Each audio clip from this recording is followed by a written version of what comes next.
All right, we're good. We're good. Hey, everybody, how's everybody out there today? Do you hear us? Because we're actually doing this on our own. We usually have the professional with us, New York Crime Spot, but I'm here with Louis Kasman.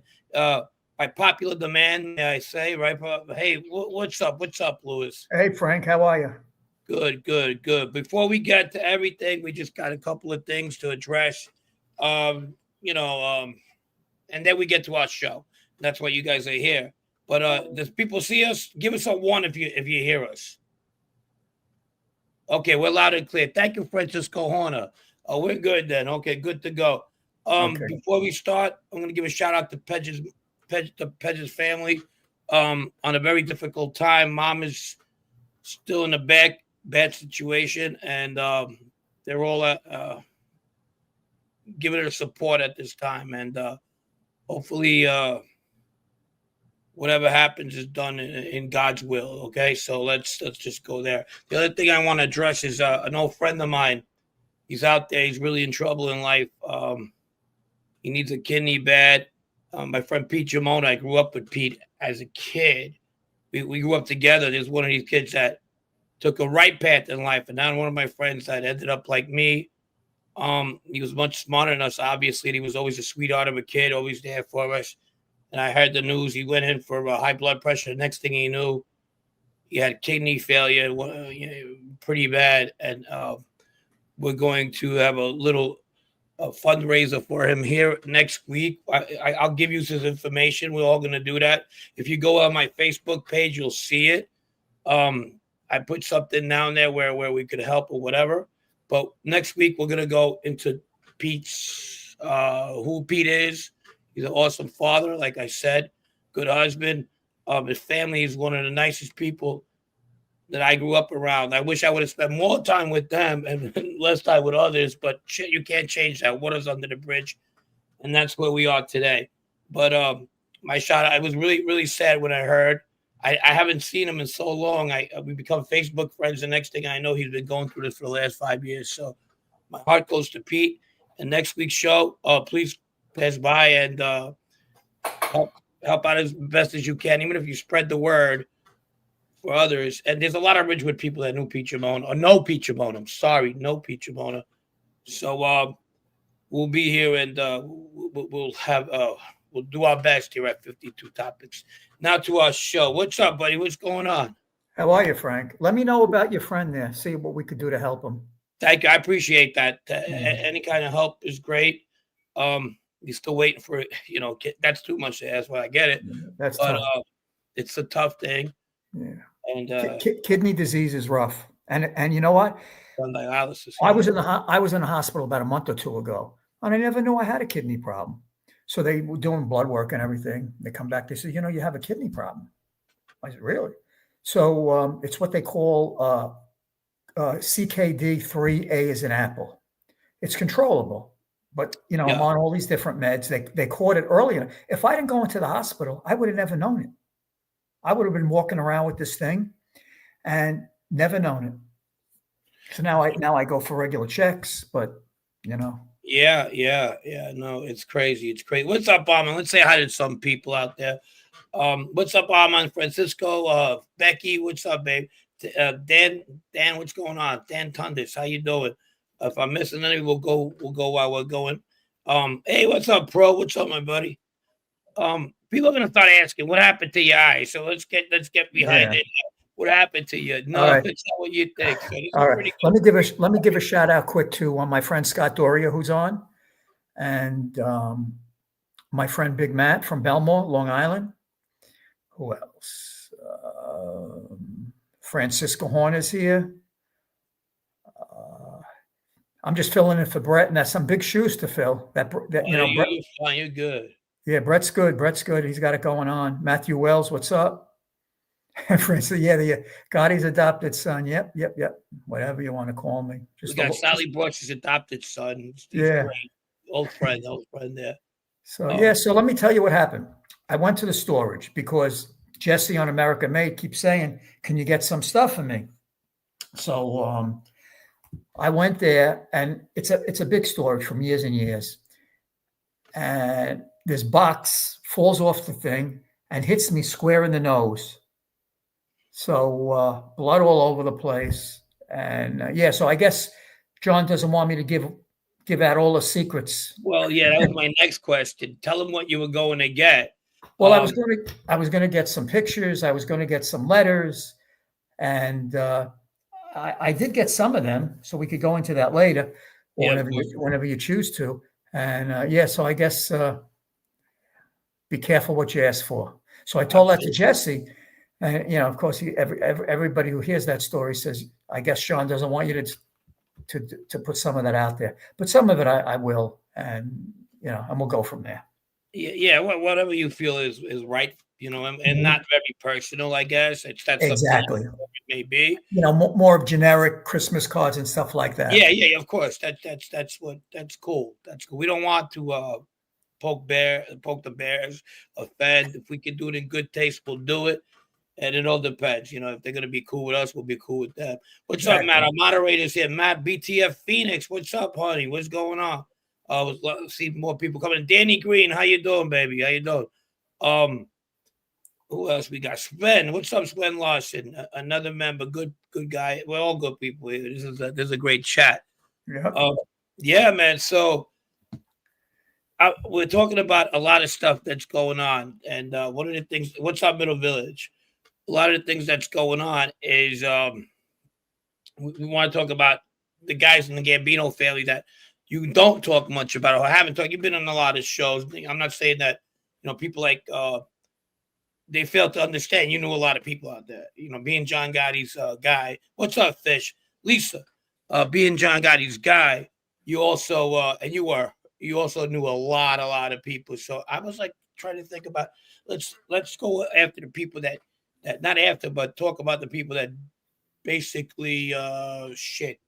You don't talk much about. It's not because you didn't, because there's many that you came into, and one of them is Patsy Conti. He was like a legend in my neighborhood. He was the head of like the Sicilian faction of the Palermo families, and the Gambino family, which is known as the Gambino family when we were growing up. What did you know much about him? Well, Patsy was a captain, Caporgine. Hugh Journer owned those cooperative grocery stores, Key Food. Yes. I'm sure you're familiar with that. Mm-hmm. And allegedly, he was in the narcotics trade.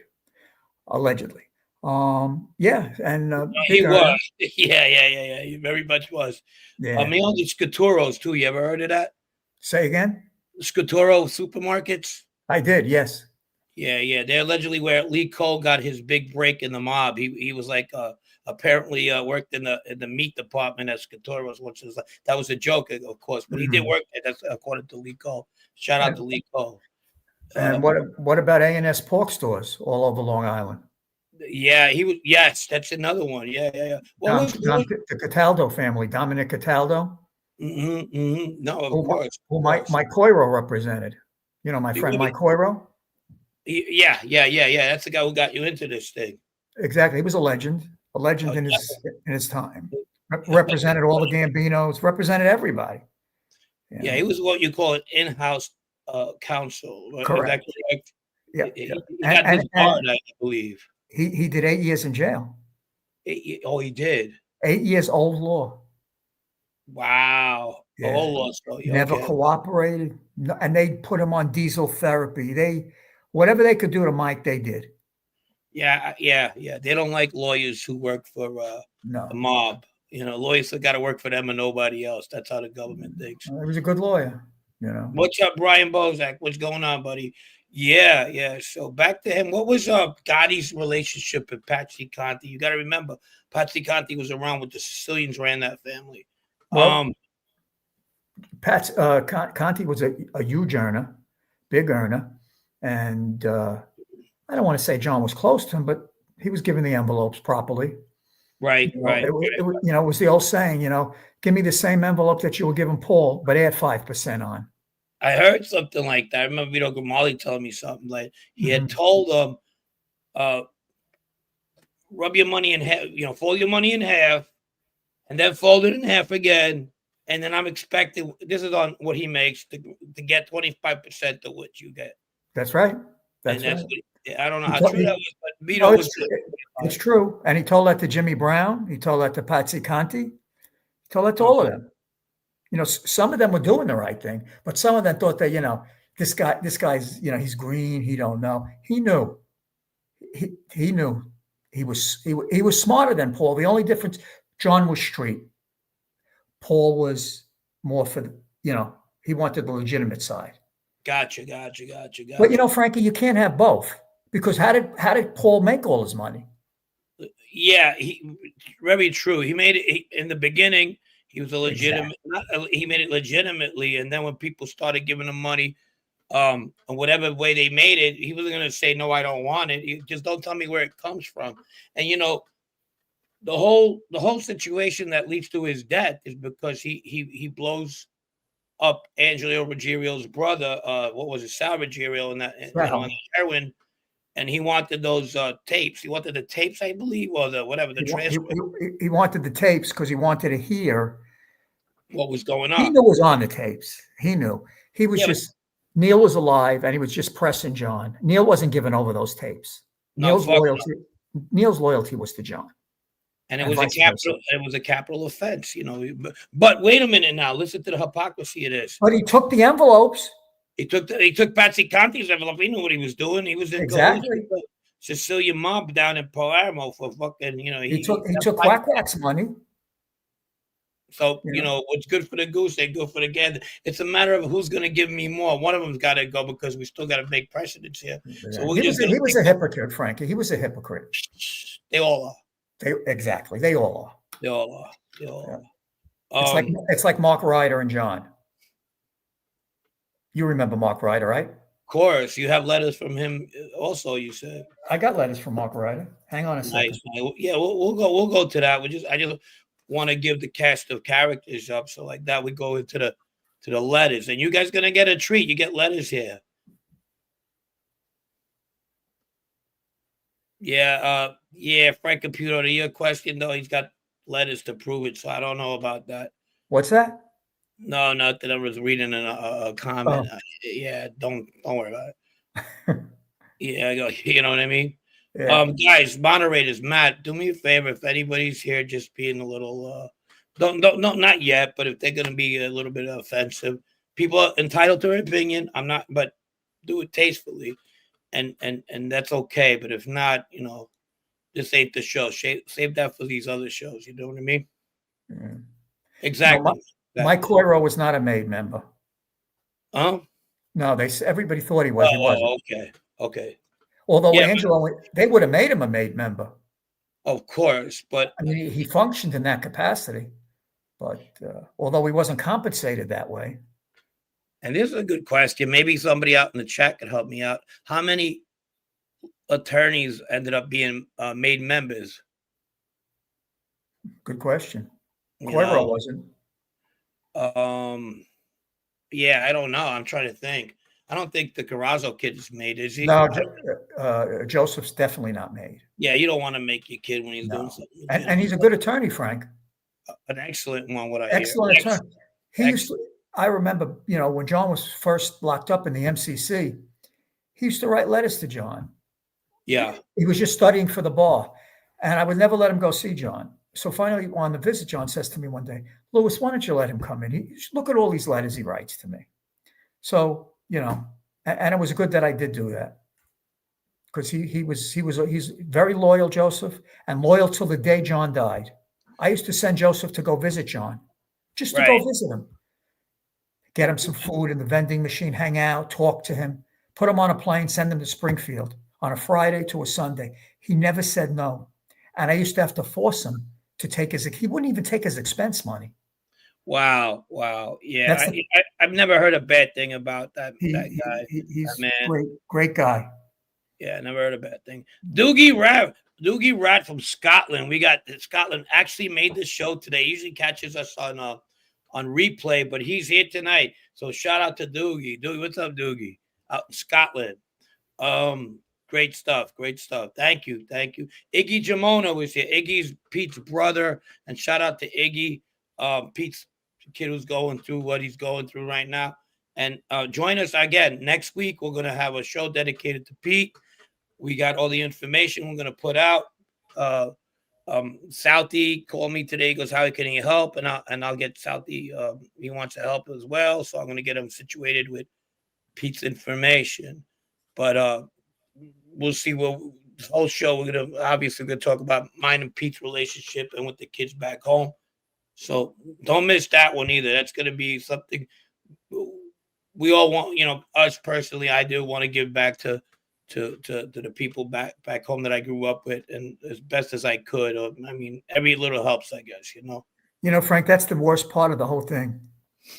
Like the people that we all grew up with, we stayed with, and we thought were our friends, and Christmas, holiday, the seasons are coming upon us now, and it gets me down, Yeah. We're not getting younger, you know what I mean? And all that's left is memories. I don't see these people like I used to. Obviously, I live somewhere in the United States, and but I still miss them, and they show me love now. Ever since I got this show, it's incredible how many people I felt just wrote me off because of my situation, and I get a lot of emails and whatever, Facebook, whatever, wherever they're at, and they always ask how I'm doing. So that's good.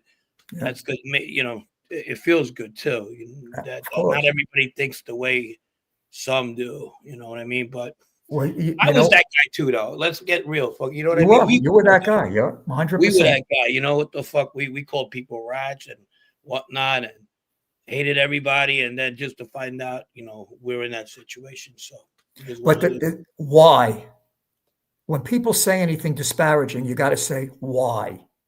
What brought you to where you are? What brought me to where I am? Right. Somebody must have pissed somebody. People say sometimes it's the time. I did good time. And you could ask anybody who did time with me. I was fine. Mm-hmm. I had a bad day. I was 6 days before trial. I was ready to go to trial. I was in that MDC building for close to 2.5 years, 3 years. Oh my God. Yeah. So it wasn't like, and I was okay, but then that's what happened. That's like 4 years in any other place. Of course. I remember when I would go see Pete, it was a nightmare. Filthy, dirty, disgusting. I made the best of it. I mean, I had fun. I actually, I started taking book in there, or playing basketball, fucking making creative meals with the little that we had. Me and Alley Boy used to eat ramen noodles and fucking peppers. He was my roommate. Alley Boy was. You want to talk about intelligent guy? Very intelligent. Very intelligent. He's usually been a lawyer, but I think he kind of. I was pretty good friends with Alley Boy. He had a bar across the street from where I had a restaurant. And, he was a good guy. He wasn't very fond of your boss, though, I'll tell you that. But he got along with Pete. No. He liked Pete. Pete. He did like Pete. I remember. But his father liked John. His father, who? John Jr., John Sr.? Yeah. Oh, you mean Persico, John Sr.? Yeah. They had kind of words at one time on the way. But I think he respected John. Well, the way he represented himself in that commission case, that's when they started drifting apart. Because John had a little much to say, But I don't know. He had told me that John used to walk around MCC with a robe on, fucking 3 in the afternoon. No way. He used to wake up late. No way. John was. He slept late. He slept in late. Yeah. Call me when he would get up. But he was every visit, every hair was in place, his orange jumpsuit. Never. No way would he conduct himself that way. Yeah, who knows? I who knows? I could be wrong, but knowing him. Well, that's his way of saying, like, I don't give a fuck where I'm at, like, go screw yourselves. And I kind of like, I don't know, you know what I mean? Yeah, possible. I'm not going to debate it. I wasn't there. I just wasn't. You can't debate something when you weren't there, you know what I mean? But he's one of my favorite gangsters. Don't get me wrong. Your guy was one of my favorite ever. So, it don't matter what anybody says. He told everybody where to go. And then people like, oh, he could have been more secret. They knew what he was about. He said, okay. One day, he knew he was going to end up there one day. So, he said it every visit I went on. He said, where did you think I was going to wind up? Right. He knew. Right. He knew what his destiny was. He didn't think he was going to get. He didn't think he was going to get sick the way he did. Yeah, unfortunate. Talk about that. We discussed it. In this show. We had a little video out about Tony Aiello coming out on a compassionate release after a long time. He's 86 years old, and his son's coming out as well. So, John died very young, and people don't understand. He was like, what, 61, 62? Yeah, around that age, around 61. Yeah, and the time he was going to do, they were going to make him do shitty time. You know what I mean? But he was locked up in Marion in a cage. That's before they had ADX in Arizona. He was next to an ex-buddy of mine that I grew up with, Vito Guzzo. He was in the next cell when they were both in Marion. Crazy, just crazy. That place is a horror show. Yeah. But I'm pretty sure people want to listen to you more than me right now. So we got the Gambino brothers. How about them? Joe Gambino? And John. How are they? They were all right. That's the Sicilian side. Right. They, they were around the club in the Ravenite, but I didn't have too much interaction with them, I got you. They were doing their thing, and of course, that's the way that really went down. But obviously I knew who they were. Guys, if you got anybody out there in the chat that wants to ask Lewis a question, go ahead. I know he's the co-host today, but he's also a guest as well. So, he'll be back, of course, but we're working on having him as a regular. I knew Johnny Koenig before he got locked up. Real tough guy. Yeah. But a classy kind of guy, but you didn't mess with him. No. And John, very close to John Gotti. Yeah, they kind of grew up together. I got Brian G wants to ask a question. Okay. Ask him about Marion. You said this about Marion Angel. I know I don't want to get on Angel too much today, but what about Angel? Marrying her was their question. Well, that was John. That was John's thing. Marry Angel, and then he said get with Vicky. That was just his thing, and he just wanted me in there. Yeah, I said to him, I says, I used to joke with him. I says, I got to be crazy. He says, no. He says, why? I says, John, listen, it's good just the way it is. I look out for Angel. I was very close. I was close to all of them. I was, they used to call me brother. I was part of their group, for years and years and years, from the time John was the boss till the time John died. And even before that, remember, him and Jeannie and Angelo made me my bachelor party in Frankie Russo's place. It must have been some fucking bachelor party. Yeah. He was at my wedding from beginning till end. I see those pictures. How many people could actually say John Gotti was at your wedding sitting there? Oh, you told me he was the first one there, which is very unlikely of him. And he got there at the beginning and stayed till when I left, he left. Wow, that's crazy. That's crazy. He liked you a lot, obviously. Yeah, you can't make this shit up, Frank. Pictures, proof is in the pudding. Really. JoJo was there. Jackie D'Amico was there. Jackie the actor was there. He had his own little table. Yeah, amazing. And people sometimes say, "Well, this guy is this guy." Well, leave that shit. It's all jealousy, and it's all they wish they were there. Oh, well, for sure. ABG from Scotland, another one that's making our show. Hey, you got an international show here, Frank. Well, we got a lot of people from certain areas that I guess, and some from non-existent countries. But Scotland seems to be one of our main supporters. So shout out to Scotland. A lot of tough people out in Scotland. That's where you get the smile that the Joker has in Batman, that slit. That was invented in that city. You got this Joey Kanish is in your chat. He's always around. He's a good guy, good friend. Shout out to Joey Kanish, Tower King, Chris S, Dayon Devon from my old neighborhood. Another guy. He knows Pete as well. He's giving shout out. He goes, Pete is a good guy. Yes, he is. And we will be doing that show on Pete. And we'll always mention Pete at every show from now on until he gets Hopefully we could go through this battle, all of us together, especially me, because I played little league with the guy. We had a great time. We used to hang out. We used to play the truth and dare with the girls back in the day in the schoolyards. So we had those adolescent years. We used to go to Met games when the Mets sucked. We used to take the bus, get the $1.50 bleed seats, and go all the way down and bother. Back then, they would take batting practice. We could bother the players. So, yeah, we go back. We go back a lot. Back to our show. You're reminiscing a lot, Frank. Yeah, I mean, I got the terrible news yesterday, and it's just sad. But we're gonna go through this. You'll push through it. Mikey Scars. What about him?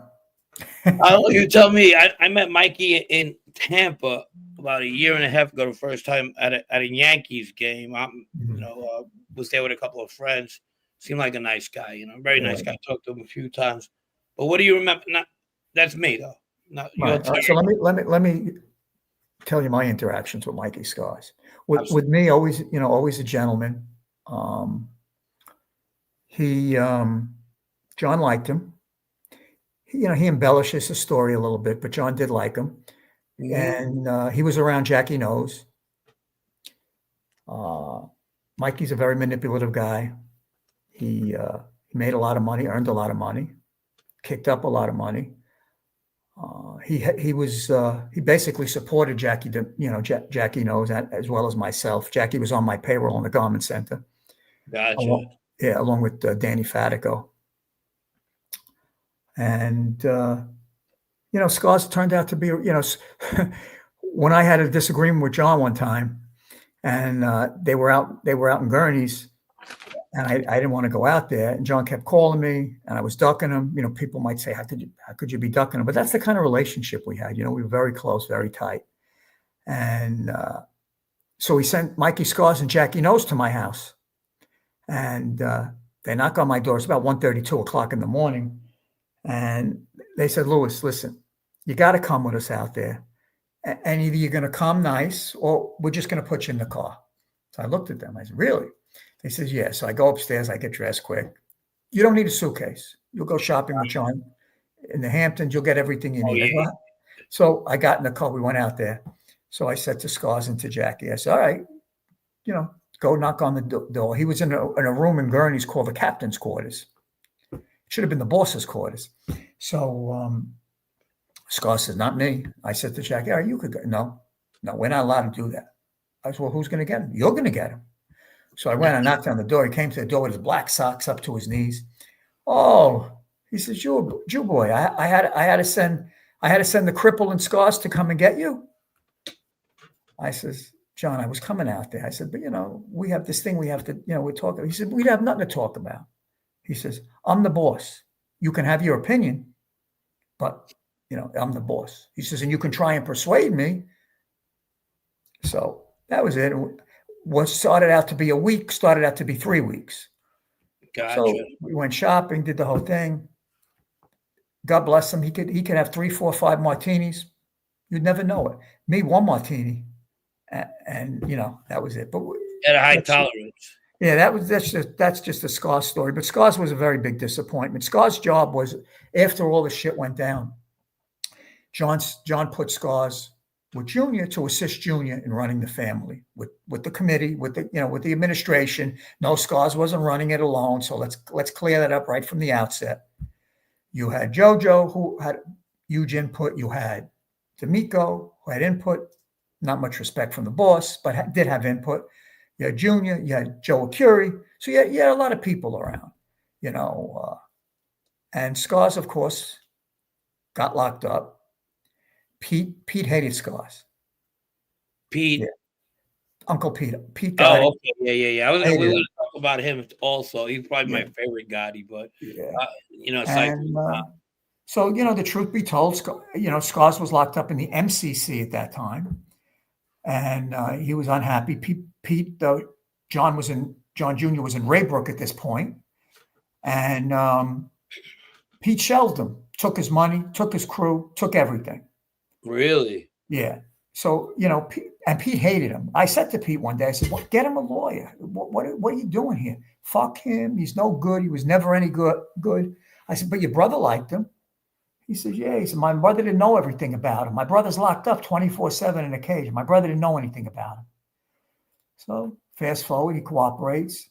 And what really, I didn't give a shit about that, but what really turned me on Scars, he puts him in that RJ. They put that tape up. That was in the public domain, but you had to really do your research to find that tape where Junior goes on the last visit visiting his father. And that was when he breaks it to him that he no longer wants to be part of the yeah. But that was a setup. Because if you notice, John is sitting there like this, and that's when he's just listening and listening. Yeah. And you notice there's very little communication, but you had to know John the way I knew him. I saw the whole body language on that thing. He let Junior talk, because remember, that was video and audio when John was in Springfield. And there was no reason for Scars to play that tape, to look at John the way he looked, all chopped up, the father. Gotcha. And that really made me know that what Scars was at that point, a real low-life scumbag to play that tape, even though it was out there. But right. he didn't have to play it. So that's what really turned me off on Mikey Scars. What mentions what to play that tape? Who was he? What was he trying? Because he always, what I get from John is John Scars rather, that I feel he kind of feels bad for turning on them two, not them two in particular. I think he felt bad that he betrayed Senior. Yeah, he actually went to the for whatever. I wouldn't have done it, but he went to the burial site where they St. John's Cemetery, actually in Queens, where they buried him, and took a picture with the actual. Well, we had him. He was in a crypt. He wasn't the rest of the crypt, right? But they're all there. Neil's there. Everybody's in that cemetery. Yeah, my brother's there too. God rest his soul. My brother. So, yeah, I'm familiar with the place. Very familiar. Me and my mom, from 7 years old to the last time I lived in the area, would go there then on my own, of course. But me and my mom used to go there a lot. She never got over my brother's death. Mm-hmm. So I went there about a year ago, Frank. Wow. Yeah, and at great risk, because you never know who's going to come in. Well, that's what my point is. It's not the risk that much. It's that you're going to see somebody that you actually killed on. And what are you doing there? Who the fuck told you to come here? That's my father. You sat on the fucking stand against me. It's and I like Mike. I'm one of the guys who like Mike a lot. I do. He seems, whatever. Other people think about people. I can't stop that. But yeah, that's I don't know. I felt that was a little insulting. Yeah, that was bad. That really that turned me on him. I'm done with him. I don't want to know from him. No more emails from him. I'm not interested. That was it. Whatever we all did, we did. We had our reasons. We justify it. We had our reasons. But there's a level. Remember, I never testified. My deal was the FBI did everything in their power to lure me into their trap. Never would testify. And I had the greatest judge in that building in the Eastern District, Judge Garifas. So yeah, that was my judge as well. Very good judge. Best judge. In fact, when the FBI was looking to fuck with me, Frank, I called his chambers and I got his law clerk on the phone. Oh, really? Oh, yeah. And I spoke with the judge. He says, tell me what's going on, Louis. Told him everything. So he said, you know what? I'm going to have a sit down. I'm going to have Mitra Halmorzi in here. I'm going to Mitra. She was my handler. Yeah. Nice woman. Tough AUSA. But you won't notice it if you see it. You think he's a pushover. Yeah. So he called her into chambers. Judges, you're like, what the fuck? Yeah. He called her into chambers, called the Phil Scaller into chambers from the Gambino squad. What's going on? And that was it. That's when they set my sentencing down after all that time, because they knew it was over. Garifas wasn't putting up with it. No, he's for when you make those kind of deals to cooperate or be in that kind of predicament that both me and you both were in, you want somebody like Garifus because he doesn't forget about you. He goes, he No. knows who you are. He remembers. He wants the best out of you, and I'm pretty sure if we mess up out there, he's pretty disappointed, as the judge who let us go. You know what I mean? Well, they ripped up. What's up? What's up, babe? What's going on? They ripped up my cooperation agreement 3 times, Frank. Yeah, it's all like, what can you do for me lately? Right. As soon as you don't play their game, and remember, they give you stuff. They want you to lie. I don't know. Frankie, they were giving me transcripts to read. No, I don't know. I says, I don't know these people. What I'm going to say to that is they didn't need to do that in the Bonanno case. And I'll tell you why. They had so many cooperators. People, they were knocking on the door to cooperate on the Bonanno. It was different from the Gambino case. So, can I see cops getting frustrated or Fed agents getting frustrated that they're going to, not all, because I didn't see it with the squad that dealt with us, or even the AUSAs. They didn't need to. They forced everybody to get into that, and they're you guys are gonna do a long time. So you figure it out. There was many guys in that case, the Joe Messino case, that when certain people were flipping and had the goods on them, they were knocking on that door real quick. They didn't even make it to get in the ring. They had him out on bail. Yeah. People like Joe D'Amico, with his cousin Rich Canarella, fucking started talking. He said, "Fuck this, I'm next. They're gonna pick me up." So he just went straight to the fucking federal building and said, "Take me." That's the kind of case that the Bonanno case was. Well, once Joe Messina, that was the end of it. Well, no, Salvatale, not Joe Messina. So Salvatale more because he was taking care of these murders while Joe Messina was in jail, and he was taking 10 people at a time to go kill people so he could make them for having fucking their hands dirty in a murder. Wasn't that Joe Messina's brother-in-law? Yes, it was his wife's brother. Who was it? Get this now. Who was a correction officer? That's what I heard. A correction officer. Yeah. That's a death sentence for both of them, and somebody gets to find out about that. So they were pretty that shit. I'm surprised. But, for a while there, Frankie. What, correction officer? No, to get back to Joe Messina. Yeah. That was almost like an extension of the Gambino family at one point. It was a satellite of the Gambino family. Especially when they took over the Sicilian faction and annihilated the Sicilian faction. Well, some people out there actually think there is still a Sicilian faction that corresponds with Castellammare del Golfo. I'm saying it like Castellammare del Golfo, where I'm from. It doesn't exist. On the Gambino side, you could take that argument that they're still, interact, but not in the Bonanno family. Who's the alleged up there as the boss? Menino? Yeah, they say allegedly. I don't get into the current guys, but there's a lot of rumblings that you want to talk about. That's fine. That maybe the power switched over. I don't know nothing about it. You know what I mean? Well, I don't know factually. I know what you know. Rumors. Right. We're not on the street. We don't know. Right, I'm not on the street. I don't know. Yeah, I'm hearing. I hear it from the content creators and some one ex guy was actually talking about they're hanging out on Liberty Avenue and having fucking. I find that hard to believe. I find it hard to believe. I mean, I heard the same thing you heard, but I don't. I find it. I don't picture a Gotti, a Genie, or Ronnie, or any of those people. And if they are, they got to be out of their mind. What the fuck? So they could go in jail and die? Genie did 40 years. He gave up his whole life. Exactly. 40 years in jail, Frank. Yeah, no, definitely. I mean, that's a long time. It's crazy. Look, everybody to the chat, everybody's entitled to their opinion here. They can talk about or the way they see things. So this is what you got today. It's me and Lewis. We're just giving it to you as much as we know, I guess, right? Yeah. Uncle Pete, what do you think, Uncle Pete? How do you feel about Uncle Pete? Uncle Pete was in over his head. couldn't really run the street the right way. Jackie was there trying to help him, but Pete, went to his head, and Pete, I don't know. He was just, taking care of the family, doing this, his own problems with his wife, his kids.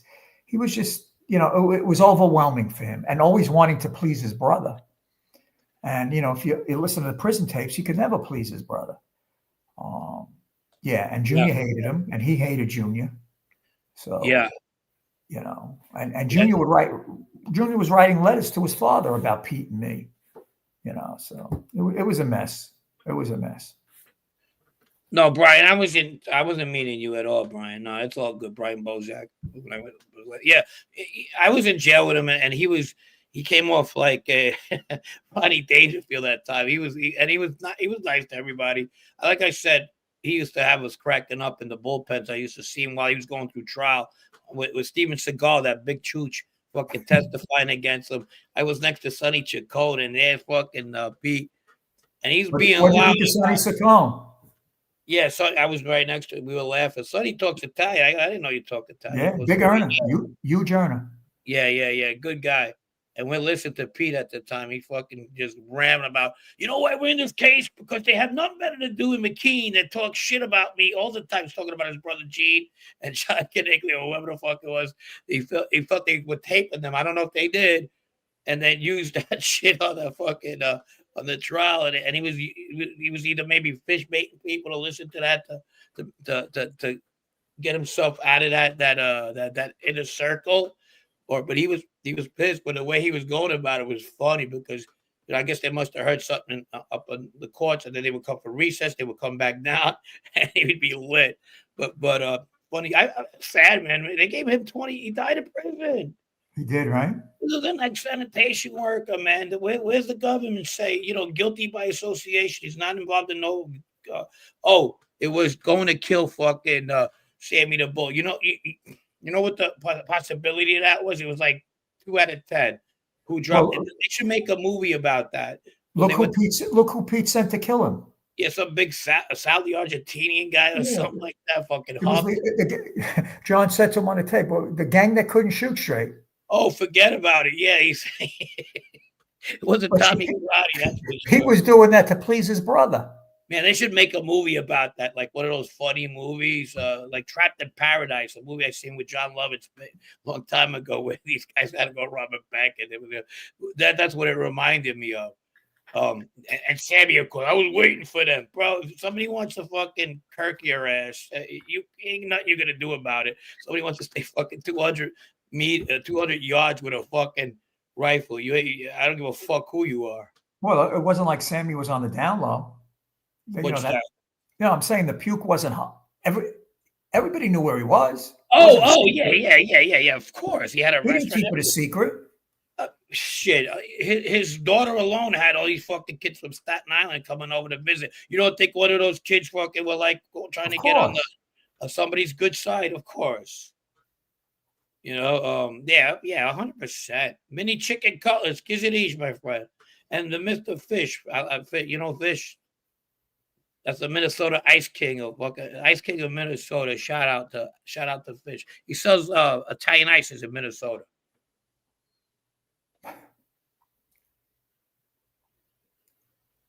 Okay, what we got? Any more questions out there? The hit on Sammy was never serious. No one was gonna do it, pro. Yeah, I don't think it was that. What did you think? No, the potential on that was. If they were gonna hit him, they would have hit him. Yeah. I agree. Yeah, for sure. Then there was next question, the Castellano hit. Somebody asked the question: do you think Sammy was at the Castellano hit next to John Gotti? Don't be biased, though. My question is always, I think he was. Why should he? I think he was. Yeah, I think he was. Yeah. But he was driving the car. He said he tells the story. John was driving the car. Oh. And John was not driving shit.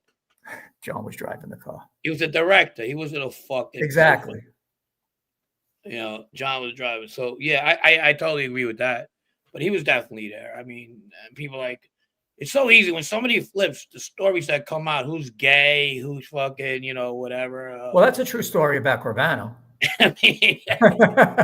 You open the door, so I'm coming in. John Gotti, we need Brett for this one. John Yeah, Gotti, we definitely need Brett to calm us down. But yeah, that's Jack Russo, Nick Shibetta. Who's Jack Russo? Jack Russo was his guy. A gay guy? Yeah. Let's see. All right. Well, we're here. I'm pretty Frankie. As the kids say, is it give us the tea or dead ass? Dead ass means seriously. His biggest thing. All right, so you're pro gay. We could never we could never get the 302s on Nick Shibetta, his brother-in-law, who we chopped up. They wouldn't give those 302s. Right. So, but it's pretty reliable that, he was hooking up with this Jack Russo, and it was a love triangle between Jack Russo and Nick Shibetta. What the fuck? Yeah. I mean, I was in jail with him. He never you can't make this shit up. There was 3 incidents. Yeah, no, I never got that vibe out of him. No. Well, he wasn't with me because I would have fucked him up, or we would have had fights. Real fucking. But he was bad to his core, even back when he was on the street, Frankie.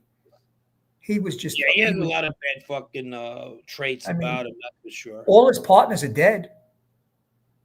He went into business with 20 guys. They're all dead. Yeah. Everybody he was close to, he abused. It's like my man. Nadu. Shout out to Nadu. We're talking again.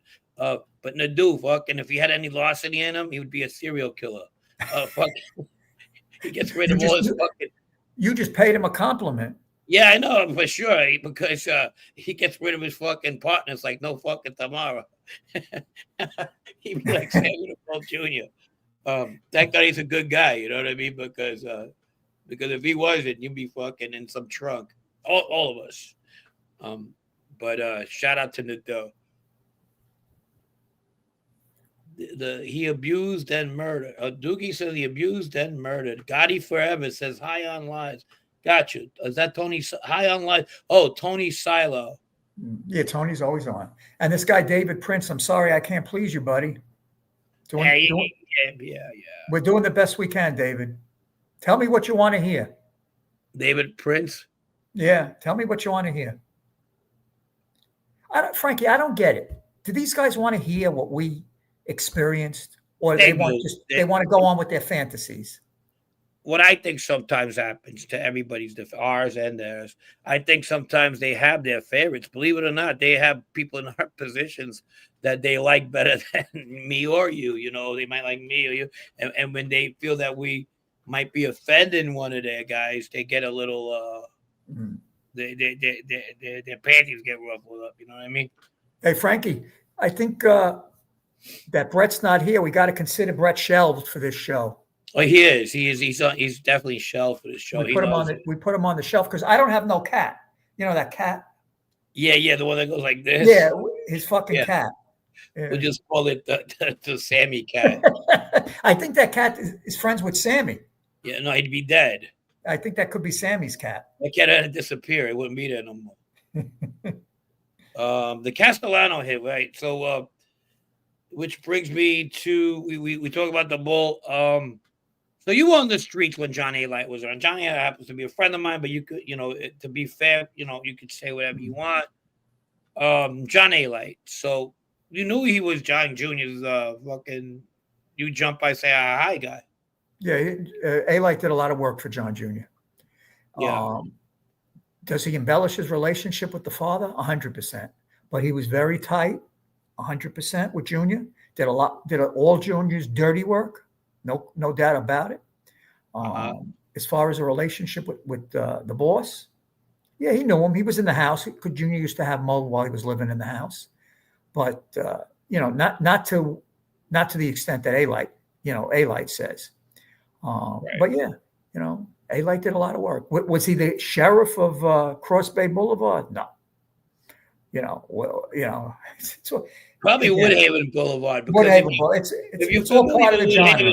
If there was ever a minor league to making it big time, Woodhaven turns into Cross Bay Boulevard. So if you were on Woodhaven Boulevard, you still had a couple of blocks to go before you could rub elbows with the big boys, and that's how it was when we were. Who lived in Howard Beach? Were the kids from Howard Beach fucking tough, or their fathers? Their fathers.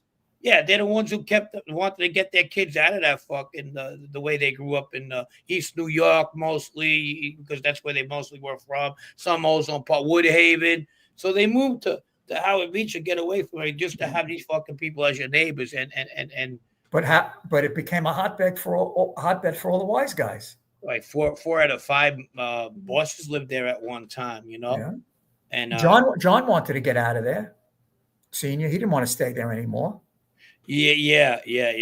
No, he had me looking at properties and houses, and where I was living, and but Mrs. G didn't want to move. No, and he wasn't home a lot, Frank. So, it didn't matter to him. He wasn't home a lot. When he woke up and got would you stay home if fucking Angel lived there? Well, Angel finally got out of the house. Yeah. To be fair to her, she had made a comment a while back, and I was listening. I kind of felt bad for her, which I tend not to do anymore, because she says a lot of mean shit. Yeah, she does. She can't help herself. But when she lived, when her dad was alive, she didn't miss him, but she misses him now. In other words, what she was trying to say is he could be tough on her and the rest of the kids, and that's I could see that. He was a fucking very, very stern guy, fucking very tough guy. No bullshit. Keep in mind, Angel was really the closest one to him, because she lived across the street. Her kids, her son and daughter did get to know John, unlike the other, Vicky's kids. They were young, very young. Yeah. John's kids, very young. So they don't have the only memories Vicky's kids and Junior's kids have, or what they put in their head, or what they watch on TV, or the different YouTube channels. Mm-hmm. Otherwise, but Vicky's, Angel's kids do have memories. They were there. Yeah, I don't. Yeah. I don't know how old they are, but they got to be like 40s, close to it. Yeah, well, Angel's a grandmother. Anybody you talk to tell me how great her kids are. Like anybody who grew up with them, she has really good kids. So good. Kids. That's good to hear. Everybody wants to hear good. And Vicky has good kids too, and John has good kids too. I heard that the one kid took a bad rep for that show, but he's actually a very intelligent kid. He went very intelligent kid, good for an athlete. And that's not what's wrong with that family. Intelligence is not the well, weak point. They're a very intelligent family. Very intelligent. Well, John was very intelligent. Well, it's got to come from someone, and the wife too. I hear, Oh yeah, Mrs. G, very smart lady. Very smart lady. Well, a Russian Jew. There you go. Right. Very smart lady. The only smarter people in Russian Jews are German Jews. They were fucking Einstein, the fucking Karl Marx, I believe, right? Yeah. Yeah. The list goes on. Fucking the list goes on. But no, I get it. I totally get it. What do we got? Any more questions, guys? Because let's get these questions going, and then we're gonna cover two more people, I think. Probably not. We're gonna cover the letters in a little bit. So all right. The letters, and give a little background on the letters, if you will. Okay. A lot of course, I have. I don't know. I want to say hundreds. I have from John, which, that's all private stuff, and that's for another time. But I used to get letters from a lot of his guys, unbeknownst to him. And they would write to me, Tony McGalley, his brother Pete, obviously, Herbie Sperling. You remember that name, Herbie Sperling? Sure. Okay. Mark Ryder. All Ronnie One Arm Trucchio, who's out on compassionate release. So a lot of his guys would write to me, and I'll go over certain parts of the letter, but and because they wanted me to say to him, by the way, I heard from this guy, but he didn't like that. Why is that guy writing to you? One day in the office, I used to have a hotline in my office only for John, but I gave it to Tony McGalley. And one day John was up. John used to come to the office 2-3 days a week. And one day the phone rang, and I would always pick it up. He says, "Who's calling on that? It must be a wrong number." I picked it up, and it was Tony McGalley. He said, "Who is that you're talking to?" I says, "It's Tony McGalley." hang that fucking phone up. I says, Tony, let me go. I'll talk to you later. So he says, go send for Tommy Gambino, because Tony McGalley was around Tommy. That was his skipper. Yeah. He says, Lewis, let me ask you a question. How did he get that number? I said, John, and being totally transparent, I gave it to him. He said, well, how often does he call? He just calls once a week just to say, hey, what's up? Does he ask for anything? Never ask for anything. I don't want him calling you no more. All right. Go send for your friend, Tommy Gambino. I laughed. I thought he's your friend. No, go send for your friend. Not today. So he reamed Tommy. I said, Tommy doesn't know about this. He says, listen, you got to stop. I don't want you having any communication with anybody in this life. You don't need them. They're nothing to you. They're only looking to get from you. I said, Tony McGalley's not looking to get from me. And I happen to like Tony. I go back with Tony a lot of years.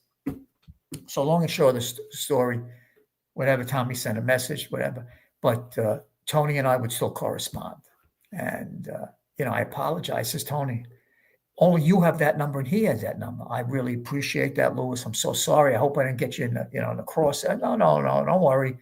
He'll motherfucker somebody else an hour from now. It's all good. I mean, I could see that too, but I knew people like that, and just that's what they did. Yeah.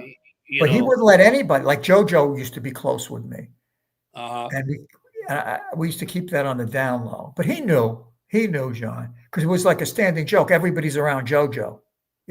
If you met a guy on the corner at the payphone back in those days, oh yeah, I'm with JoJo. So that was like a standing joke, on 101st Avenue. Oh, you're with JoJo. Right. Yeah, everybody's with JoJo.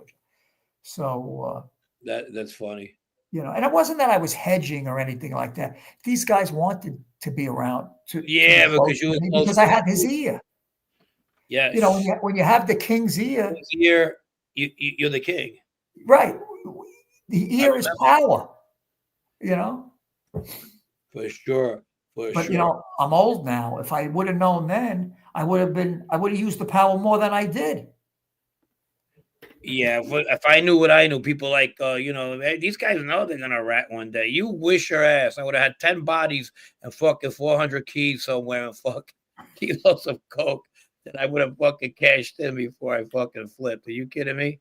Well, you were in that life, Frank, on a different level than I was. Yeah, we were. I was more on a thuggish level because right. You were a thug. You were. Well, no, I mean, I was around, and I guess I try to think myself a little better, but then I read some of these fucking 302s and transcripts and go back, and I'm like, I was an asshole.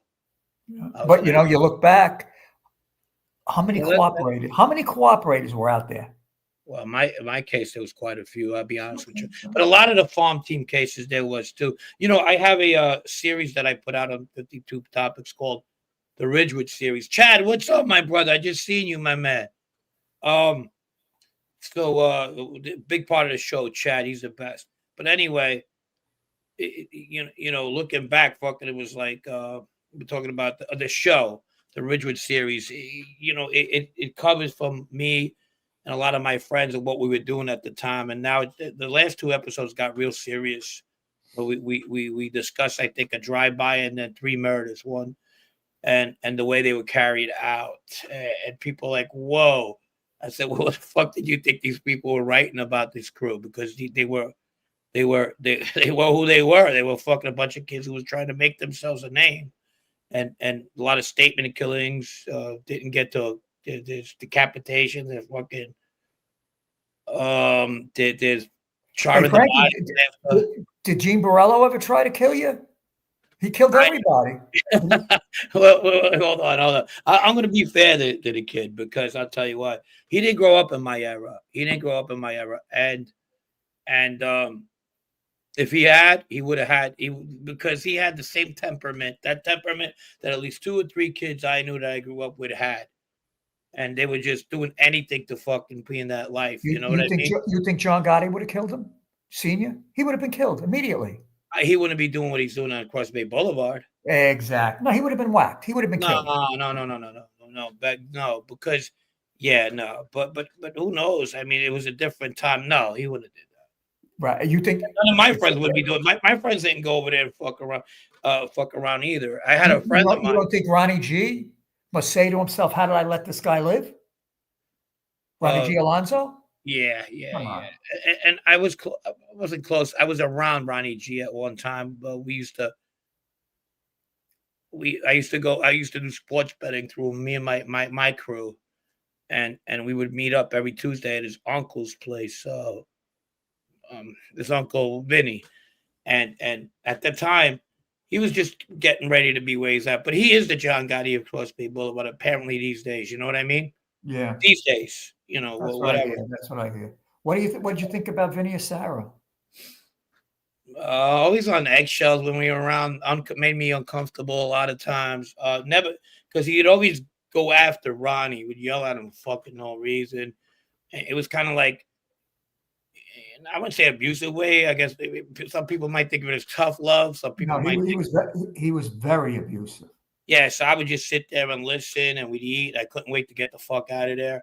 The best thing that happened to us is that Vito Grimaldi ends up getting into it with Vinny over money, and I went back with Vito, and Joe placed Vito Grimaldi, and Joe Messino placed Vito's son, who was made at the time, Joe Grimaldi, with Vinny to make that true. So you could have the kid, but and Vito ended up going with his son-in-law's dad, who was Joe Saunders, Joe Camerano Sr., and that became his cap. When that happened, I was like, fuck, good. We don't have to go sleep.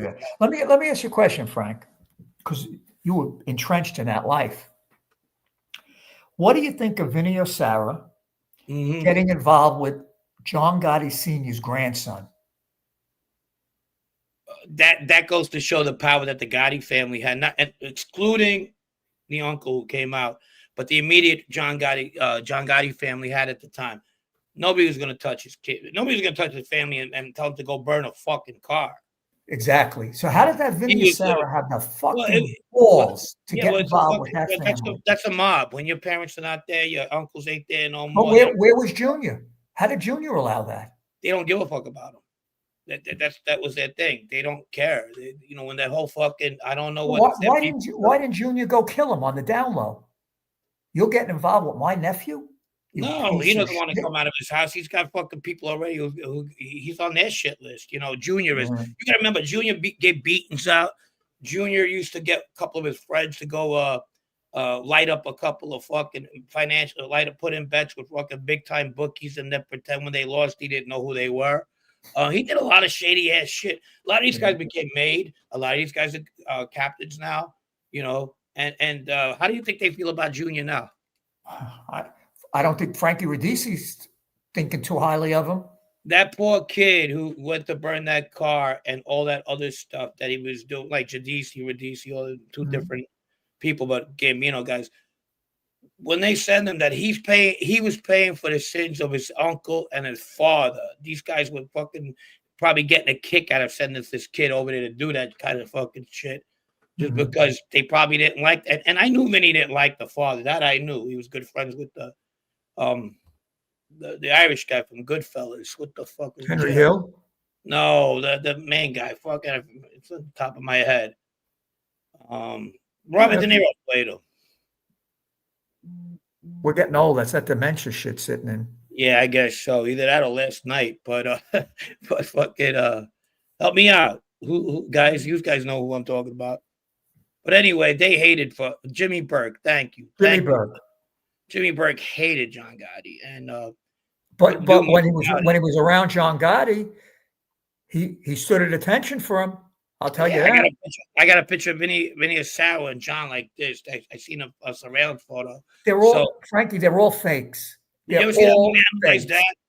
You ever see that movie Analyze That or this? When the guys come in and they're like, "Hey, what's up, Jimmy? What's doing? How you doing? Yeah. Scumbags, motherfucker." Exactly right. A lot of truth to that. We went in a restaurant one night, and Mike Coiro was there having dinner with Jimmy Burke, and who walks in? John Gotti Sr. Right. So Mike didn't get up to greet him because he was with Jimmy Burke, and he didn't tell John he was having dinner with Jimmy Burke. All right. See, John was a stickler for that shit. You had to post him. Okay. Well, what John didn't do to Mike Coiro, and I said to John, a year, 2-3 years later, I said, what was up with that?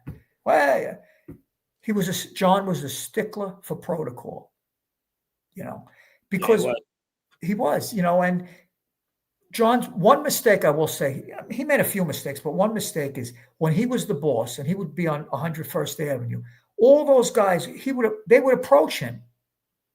And first of all, Castellano would never meet with a maid guy. Castellano would never meet with an associate. It would always be the rank of captain and above. John would talk to anybody.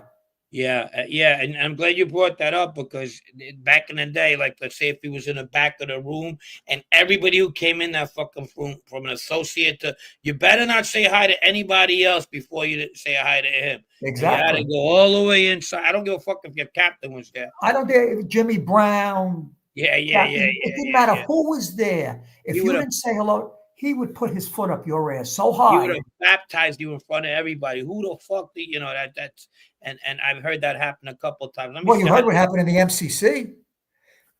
With, Frankie Lowe, great guy. Yeah. He had oranges. And he gave you heard that story? He gave Gravano an orange. Sammy said that was his breaking point when he fucking said he's going to kill John Gotti, and if he ever gets out of there, and you're going to Frankie and him were going to kill him. Yeah, they were going to kill him. Yeah. And he said to Frankie Lowe, he says, "You could put that fucking orange up your ass." I'll never forget. I go on the visit. I see he was twisted. John Gotti was not gay. I said, "What's up with what are you so twisted about?" Because normally on the visits he wasn't twisted. He said, and he pointed to Gravano. He said, "You believe Frankie gave that fucking," and the sweat's pouring off me already. Pete's next to me, Jackie's there. Yeah. John had one bad ear, so I was always on the good ear. So I said, "All right, what, I just tell him, please relax. Yeah. You're going to get sick. You're going to get me sick. Relax." But he was furious over that. And after the video, he calls me at home and says, fucking episode over an orange. Over a fucking orange. Let me say hi to some people real quick. Go ahead. Carlos, what's up, baby? What's going? Gunsmoke, I know you got something to say. So now Gunsmoke is a friend of the show. So if you got something to say, you want to ask Mr. Lewis a question over here, be free and to ask a question. I got a thick skin. I love the haters. No. He's not hating on you. He likes questions. No, but I'm saying in general, I love the haters, Frankie. No haters. They make me come back. This is a feud between him and Angel, and he just likes to ask these questions. So shout out. Even Fish, I'm surprised he hasn't asked a question. But back to the oranges, like a Seinfeld fucking episode. You got any of those letters? Whip them out. We're here. Yeah, all right. My pen fell. There we go. Okay, here's one from Tony McGalley, who was an acting boss.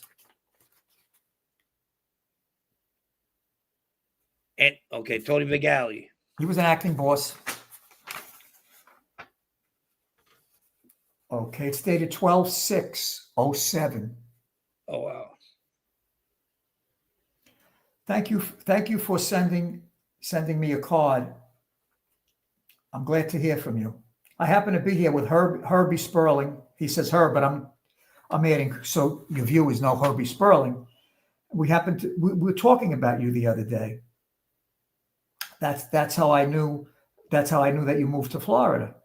I always ask about you to everybody, and our mutual friend who would never give me a straight answer because I guess he didn't know. I hope you and your family are having a happy holiday. And once again, thank you for thinking of me. I think of you often, and all the fellas in here always remark about your loyalty and your devotion to John. If you ever if you ever need anything from me, please don't hesitate to ask. Below, I'm giving you my wife's office phone number and a cell number. Once again, please let me know. Well, I'm not big on letter writing, so my love to you and your family. Have a happy holiday. Your friend, Tony. And this was 07, right? 07. 115 years ago. A lot of years ago. Yeah, a lot of years ago. Do you remember Tony Muscatel? Sure. Okay. Tony Muscatel was abandoned abandoned by the Gambino family. And there was nobody closer to Angelo and Jeannie than Tony. Sounds right. Typical, right? Yeah. 2/23/2018. He's dead. Yeah, he older guy. Once again, thank you from the bottom of my heart for sending me commissary. I hope one day I'll be able to thank you in person. As far as my friends on the street, I hear from no one. No one writes. No one sends commissary. Nobody does nothing. Zero.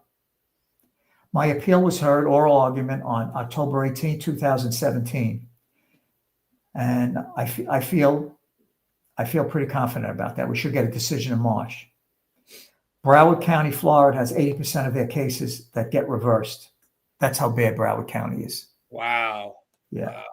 I'm hoping to God that I'll be one of them. And he did ultimately get reversed. I'm just filling that in for your viewers. Gotcha. The 4th DCA just reversed the case, a high-profile case, as mine is, and all 3 defendants will get a new trial. State of Florida versus Bellotti. Yeah, that is a lot, Matt. Matt was talking about the percentage. Of people it's bad. Florida is bad. If you get a case, if you catch a case in Florida, you're going to jail. Yeah, that was that one guy, the guy from Scores, Michael Bluebitch. I said bitch. Bluebitch, yeah, that's right. You're saying it right. Yeah. Fucking piece of shit. Shit that came out of that guy. I was in God. jail with that guy, and then I found out, and I was like, bad guy. Yeah. Yeah, not a good guy. You know, he had an embezzlement case out of Florida. And mind you, he didn't have no violence at all. He had that, and he helped the government on that Scores case. He wore a wire, and he helped convict a lot of Gambino guys. I think Junior got convicted. I could be wrong on that, but no, he didn't get convicted in that case. On that one, no. Okay, so anyhow, he didn't. So I was wrong. He had a state case with Florida, and they ended up giving him. Right, this is in Florida, up in the Panhandle somewhere. They ended up giving him 12 years in Florida, and they gave him time served with the feds. And Florida didn't want to hear it. He's going to do his 12 years for embezzling a whole bunch of old people for hundreds of millions of dollars. And the prosecutors from New York were like, Your Honor, you know, he helped out put that family that John Gotti ran. And you know what the judge said? A woman. She looked and she goes, "Who's John Gotti?" Yeah. Well, I pretty know who John Gotti was, but like she didn't give a fuck. Florida is corrupt. You understand? Those judges, they all drink from the same bowl of soup. Yeah, it's a good old. It's a great country. You know, it's that whole old country club there mentality. Yeah. So Tony, I'm gonna bypass some personal stuff. Tony signs off. I'm staying strong, but my body is breaking down. Cancer, 2 heart attacks, and so on and so forth. Looking forward. Thanks, pal. God bless. Thank you so much, Tony. That's sad. And you want to talk about real stand-up people? That's a stand-up guy, and I hate the fucking that because you hear about other people just. He's a guy that's not getting no fucking help. No, nothing. I don't know why he just didn't do what he did. If Jeannie was on the street, Jeannie would have helped him. Okay, yeah. I believe that. I believe that. Well, you know Jeannie. I don't know Jeannie. And if you tell me Jeannie's that type, I believe you. Yeah. You know, you're around. Jeannie and John are cut from the same cloth. Listen, Frankie, John helped everybody because he was so approachable. I need 10,000 for my lawyer. My wife just got cancer. I need 10,000. He was giving out 10,000. I was chopping it. If he said to the guy, give him 10, I would give him 5. And he knew it. That was like our thing back and forth. Oh, he would say, oh, Lewis, he said, no, I says, I don't know what, this is what you're getting. Yeah, no, yeah, exactly. And he was never getting it back. No, they know that. There's a lot of, you know what? Everybody's always talking about the mob, how bad this and that. But there's a lot of good people. Sometimes there's a lot of good people there too that get bad raps because of the organization. But I met a lot of good people in the mob. Oh yeah, me too. Yeah, I have more letters. I have a Herbie Sperling.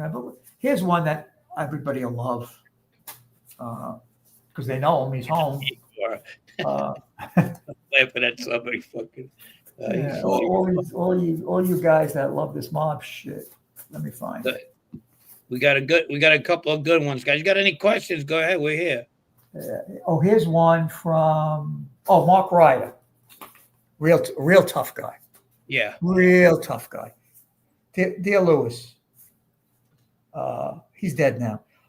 Hope all things on your journey as well. I'm glad to see that you're in Florida. I have Ronnie One Arm here and Eddie Garafola, and they send their love. I just turned 60. Aren't they supposed to let you go home at 60? Or at least a letter of apology? Well, anyway, Lewis, to you and your family, have a happy and a healthy new year. Sincerely, Mark Ryder. There you go. You should auction a couple of those to one of these kids. They'll make their days. You can do whatever you want with your letters. Auction them. Auction. Well, who wants a Mike Ryder letter? Yeah. Oh, I got letters. Did you know Michael Ryder? No. I'm too young. And that you know. Oh yeah. Yeah. Who's this from? How about Mark Caputo? Somebody asked you know a Mark Caputo. I know the name, but I didn't know him. Yeah. Here's another one from Mark Ryder. Holiday card. I'm trying to find Tony that one. Pizza, you know him? Who? Tony Pizza. Which is fucking right. He's some nut job that comes out. Everybody, Tony Pizza. Yeah, nobody knew Tony Pizza. He was he used to drive Angel to school. Yeah, he drove No, he said that one time. He's younger than she is. Here's one from you remember Herbie Sperling? Sure. He's a legend. Oh yeah. No, I know. Here's one 4806. I'm not much of a letter writer, but I hope this finds you in the best of health. As for me, I'm as good as could be. Imagine a guy doing life. Yeah. I'm in shock what I hear on the street, but if it's truthful, nothing surprises me anymore. Hold on, BB. Yeah, I know Pizza never ratted, but he never killed anybody either. You fucking idiot. Yeah, I can't think of anything to say, Louis. You know I'm not a letter writer. Thank you for everything that you're doing for my wife, Josephine. John found out that she was living in a project and no air conditioning, no money, no nothing. He sent me there 4 times a year with $5,000. Yeah. And then he made me go and put air conditioning in a whole apartment. Yeah. That's the kind of man John Gotti was. Louis, take care. Love your friend, Herbie. See, we're actually giving shout outs to people who kept it real in that life, you know? So these are the real McCoys. This is before all the rats and all the scumbags and all that. Frankie Panini. You know Frankie Panini? No, that's another. I think he's friends with Tony Pizza. Tony Pizza. Here's one from Ronnie One Arm, Trucchio. He's home on compassionate release. Yeah. Thank God. I mean, what the fuck? You got a guy. What kind of danger to society can he be at this age? He's really sick too. I'm glad they let him out. Yeah, well, here's I'm going to skip through it, but it's your friend, Big Ronnie.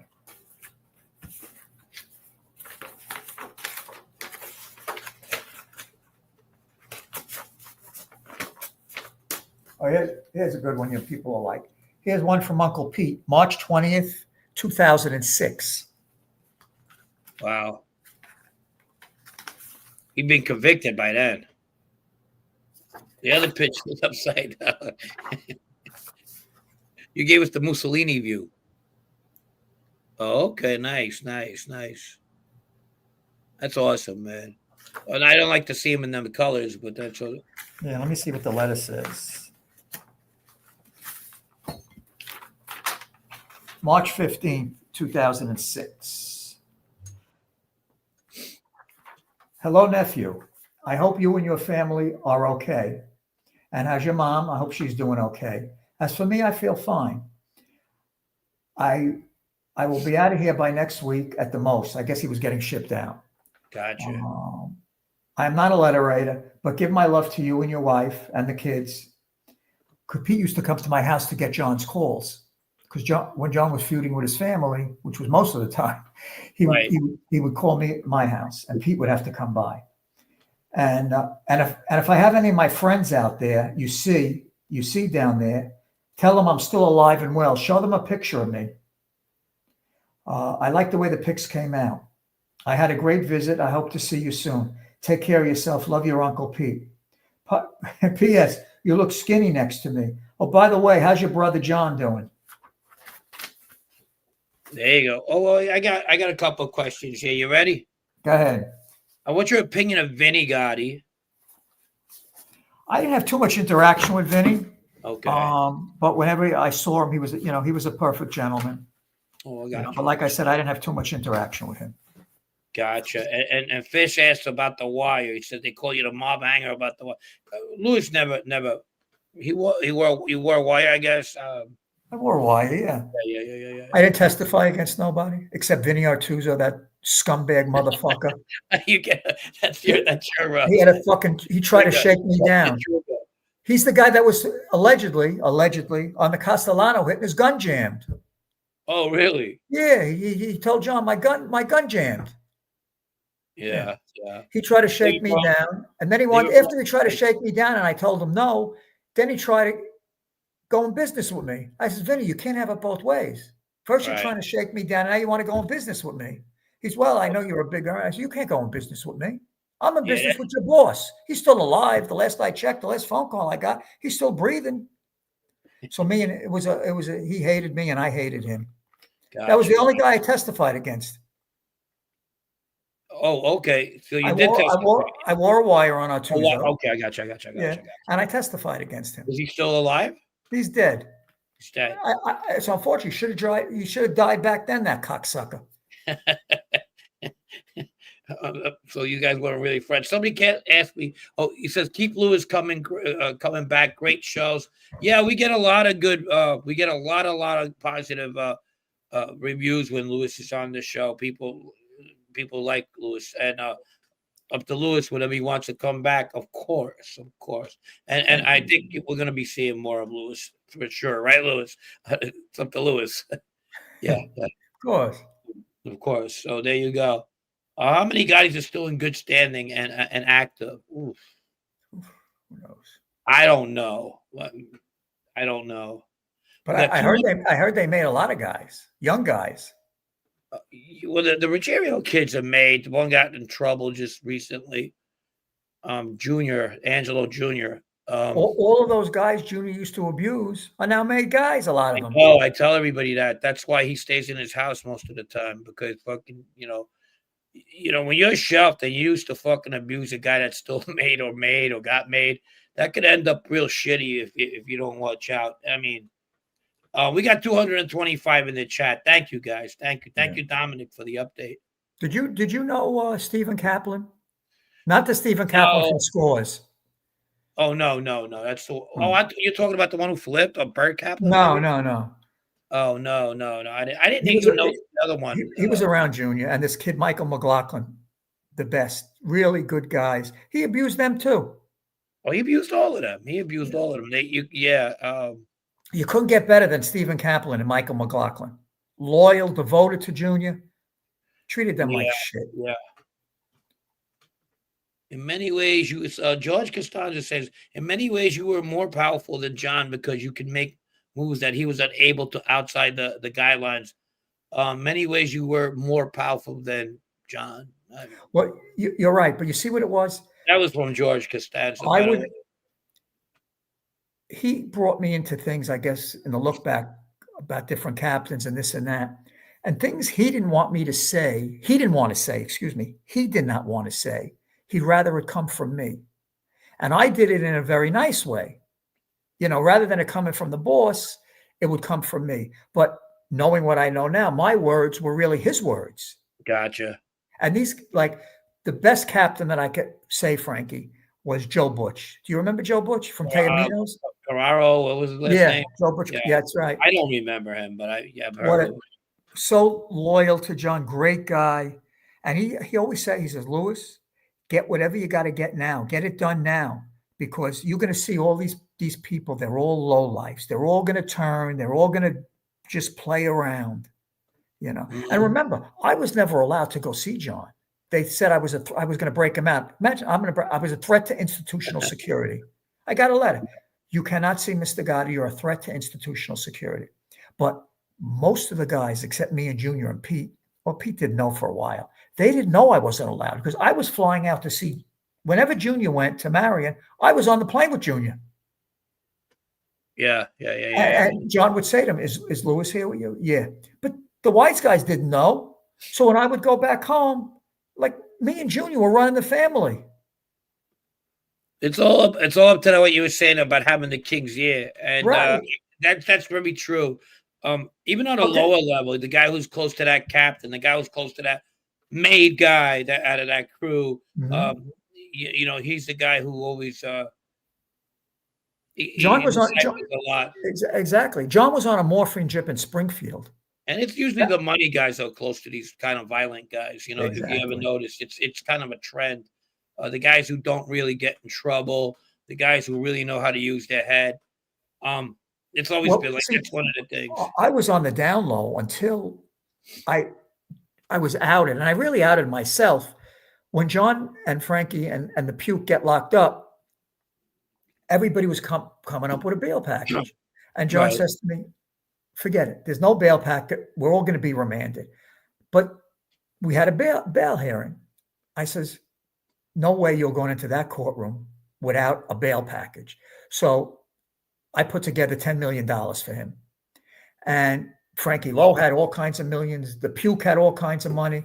So we walked into court. And when you fill out when you're putting up bail for somebody, you got to fill out all kinds of paperwork. Oh yeah. And I know it. I've been through it. So that's really how I was outed. I mean, they knew about me, the government, but not that I was able to come up with close to $10 million. That's a lot of fucking money, Frank. A lot of equity too.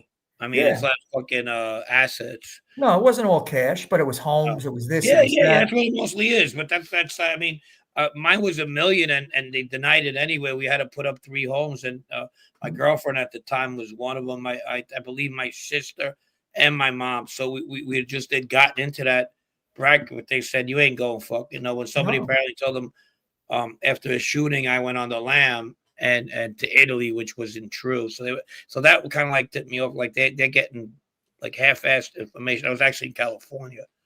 But they said, but he walked into court with dignity that day. He had a bail package. Right. And that's really was, that's really crazy. $10 million. They said no. Yeah. You could have made it $100 million. Didn't matter. And he said that to me. He says, you're wasting your time. I said, I understand that, but I don't want you to sit there and everyone's coming up with millions and because the houses in Howard Beach back then, they weren't worth any big money. No. You had to put like 10 of them to get right. You had to put 10 of them to get to $1 million. Maybe 15. Right. Yeah. What's up, Stevie B? Somebody asked if you work for the Mossad. Lewis, did you work for the Mossad? No, they've been reaching out to me, but I refer them to Brett. Yeah. You're familiar with the house at Garibaldi Street? Great book. I might have the house there, Garibaldi Street. Mm-hmm. That was that. What was that guy? Eichmann, when they kidnapped his ass. Mm-hmm. Yeah, I knew the Guarino brothers. The Guarino brothers. I need to. Arc Plumbing and Heating. That was it. That was them. Yeah, that was them. He was very close to John. And he's the one brother died, and now he's a captain. Okay. Yeah, very, very loyal. What's GSFI, Doogie? Doogie's going to be our honorary crumb bum today. He wants it. He wants it so bad. I have to give it to him. I don't know why. He's actually a nice guy, but the crumb bum tonight will definitely be Doogie out in Scotland. Gaslight Studios rebooted. Good evening, my friend. I'm pretty sure he'll have a couple of questions for you, Lewis. Gaslight usually does, and they're pretty good questions, too.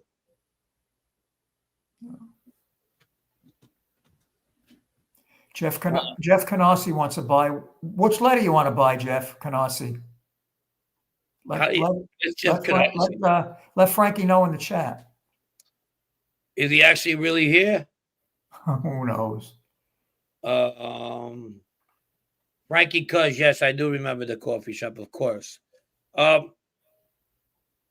Jeff Canarsi, which one does he want? Did John Gotti ever drive a Maserati? Not the mine. Like the rap song goes. DL has a question. He says, hey, what's up, DL? Scott H, thank you for the donation. Just got that in my cash app. Thank you very much.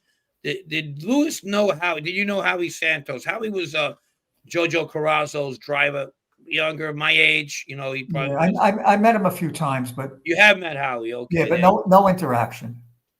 Yeah. Howie was he wasn't much for words either. I guess Frankie, back then, if he would pull up to the club, and I wasn't around that club a lot, but when I would go there were two doors. Right. Where the wise guy would go, and then he had his private side. If I was standing outside to talk to him about something, and I was talking to Joe, or whoever it was, he'd say, "Come here. What are you talking to these people about? Well, what do you want me to do? Come here and ignore everybody? So that was an issue. So I think he wanted to keep the legit from the illegit. Exactly right. I really felt that. Yeah. I see a lot of guys in that life that do that. But Frankie, he babied me.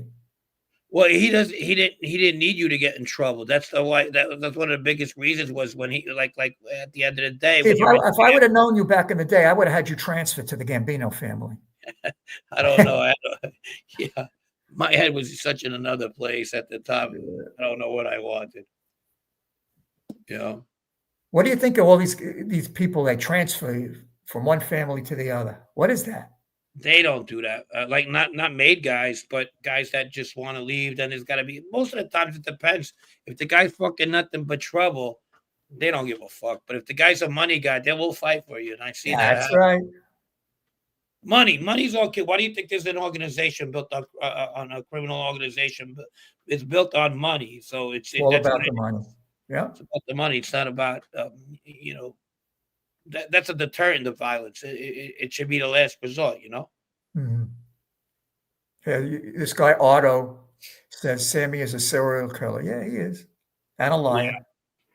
But John Gotti's not gay. I know you're listening, buddy. Watch it come up in a little bit. Oh God. Yeah. Can you ask Lewis if Fells would give him wedgies when he would? We got wedgies at the Bergen, he said, when the older guys. What happened? Stupid question. If he would get wedgies, like being the younger guy. I got noogies. I grew up fairly young in those circles. I was at the coffee shops making coffee on a fucking milk crate, My family owned coffee shops, so these guys were always there. So I kind of grew up in those situations. I miss them sometimes. Yeah, me too. You ever watch that Big Mark Caputo? Where he has the two red doors, he simulates the. Yeah. It looks like the Bergen. Yeah. That's pretty neat how he does that, right? He does a nice job. He really does. You know him? I think that somebody asked that before. I try and rack my brain. I probably visually have seen him. I don't remember him, but be that as it may, he does a nice job. Gaslight has a question, but we don't have the whatever it takes to. We can't pin those questions out today because we don't have the great Brett. Shout out to Brett. He's on vacation tonight, and filling in is this great co-host right next to me, Louis Kasman. Thank you. No, yeah, thank you, man. You're really making the show. Like always, it's bringing it to another level. How many people we got in the chat? 99 likes. Thank you, everybody. We got good people here. A few of your people are asking about Anthony Reggiano. Me and him are trying to get together. Okay. Yeah, because he's down in Florida, and we're trying to get together. So we'll see what happens with that. Have lunch with them. I like Anthony. Even though he looks a little bit like John Lovitz. John Lovitz will play him in a movie. Yeah, he does look like that. Yeah. Listen, everybody's trying to survive. Yeah. No, when I was filming for National Geographic, I was talking to one of the directors, and he was telling me that he kind of like some people have the feel for the camera; they just come natural to it and whatnot.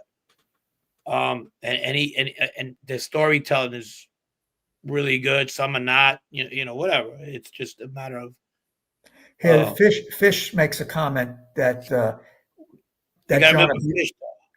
John abused me. He never abused me, Fish. ever.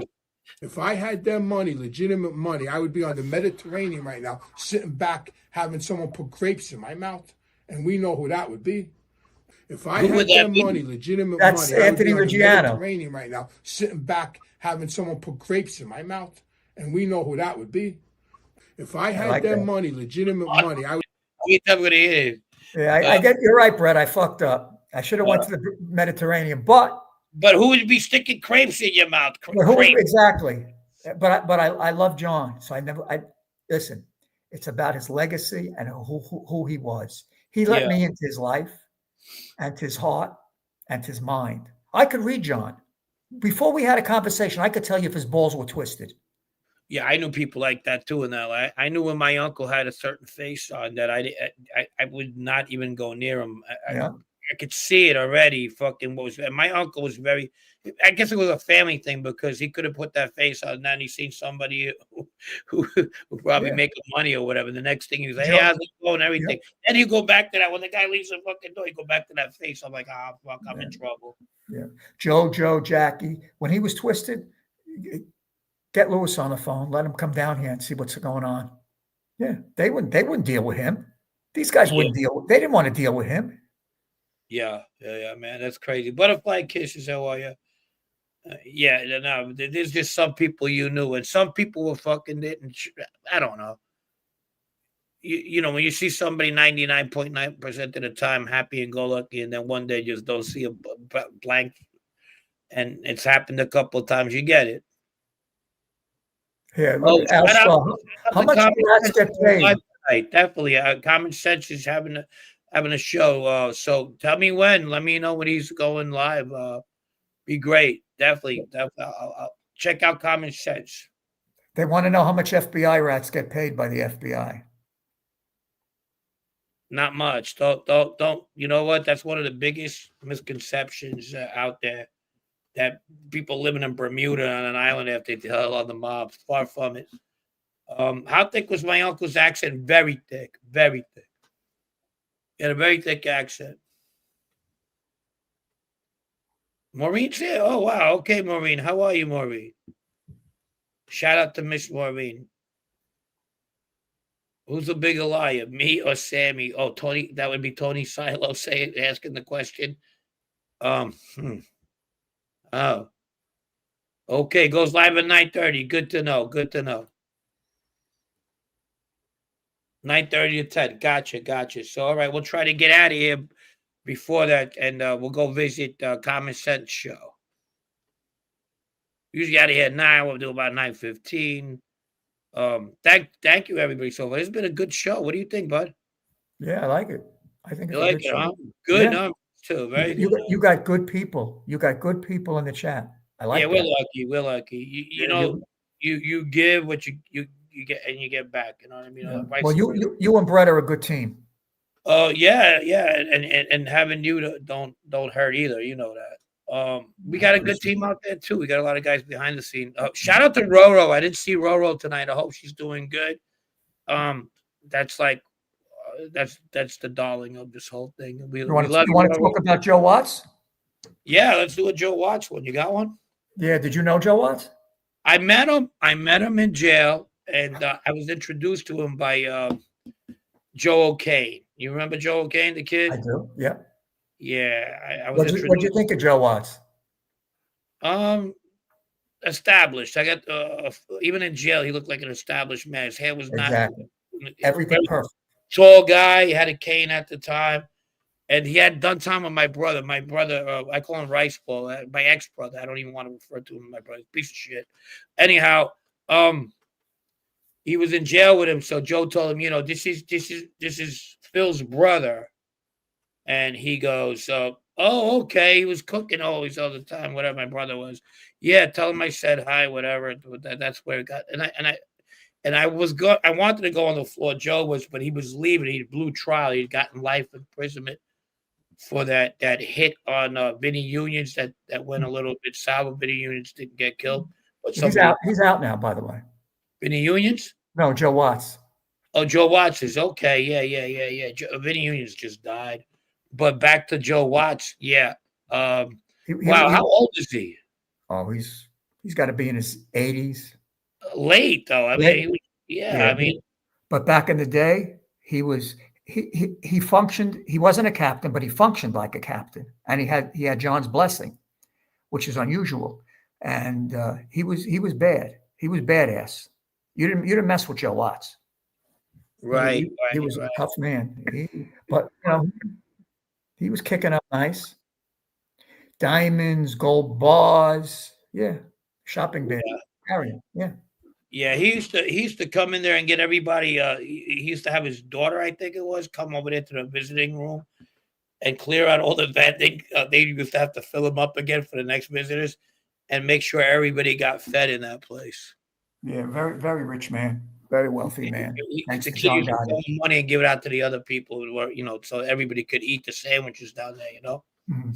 Yeah, very good guy, but Another fat ball Italian. What's up, my brother? What's going on? He's a good dude. I love his avatar. It's the Iron Sheik.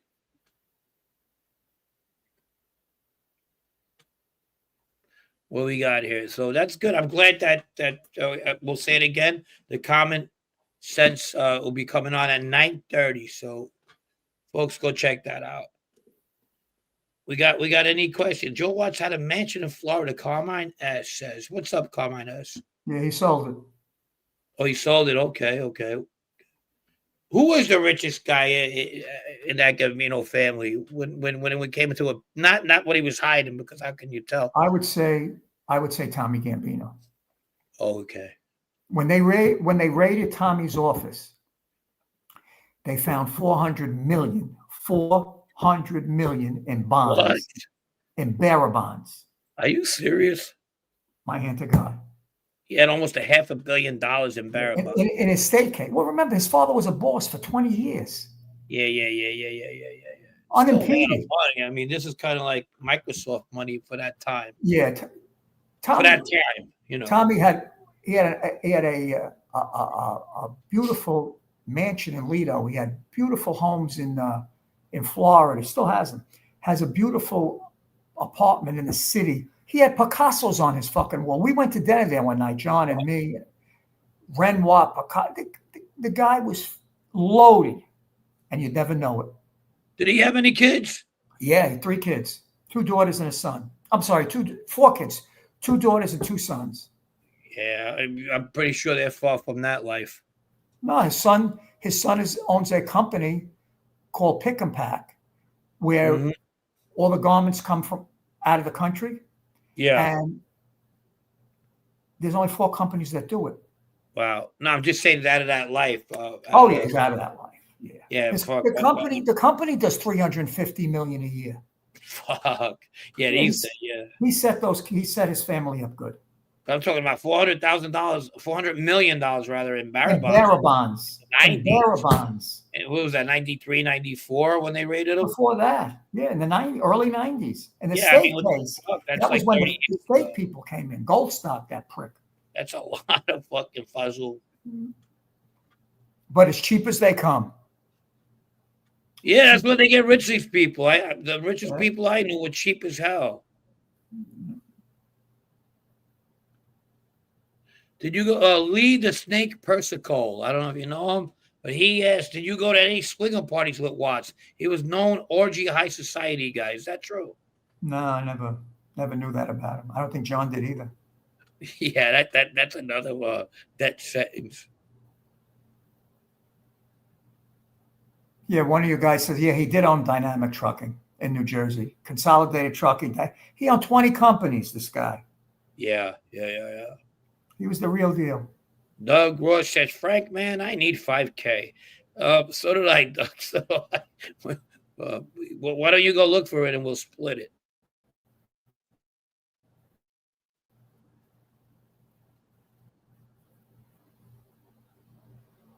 I'm looking for some questions. Matt, I'm moderator. Do you got any questions? Scott H. You don't go getting wealthy blowing money. By the time you're wealthy, you're still frugal. It's a habit. Yeah, it's definitely, to some people, it's a fucking disease. Did South Carolina ever make capo? I don't know. After the pizza collection case, he went to jail for 40 years. He didn't make anything.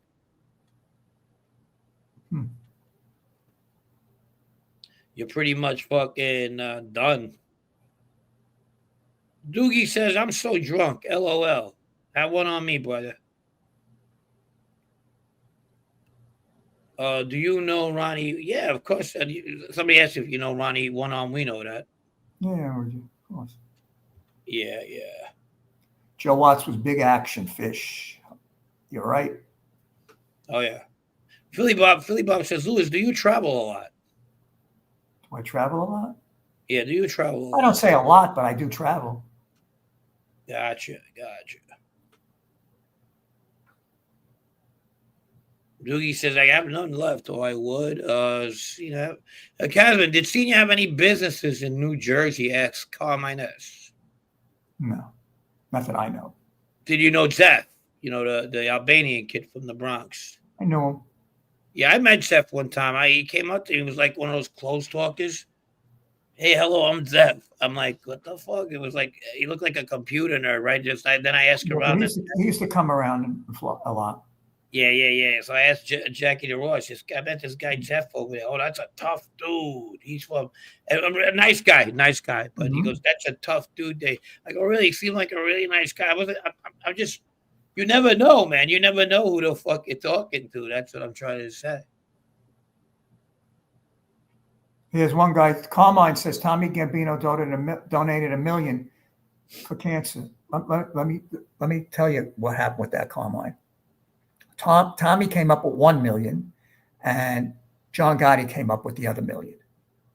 So just so everybody knows that. But it went into Tommy's name, obviously.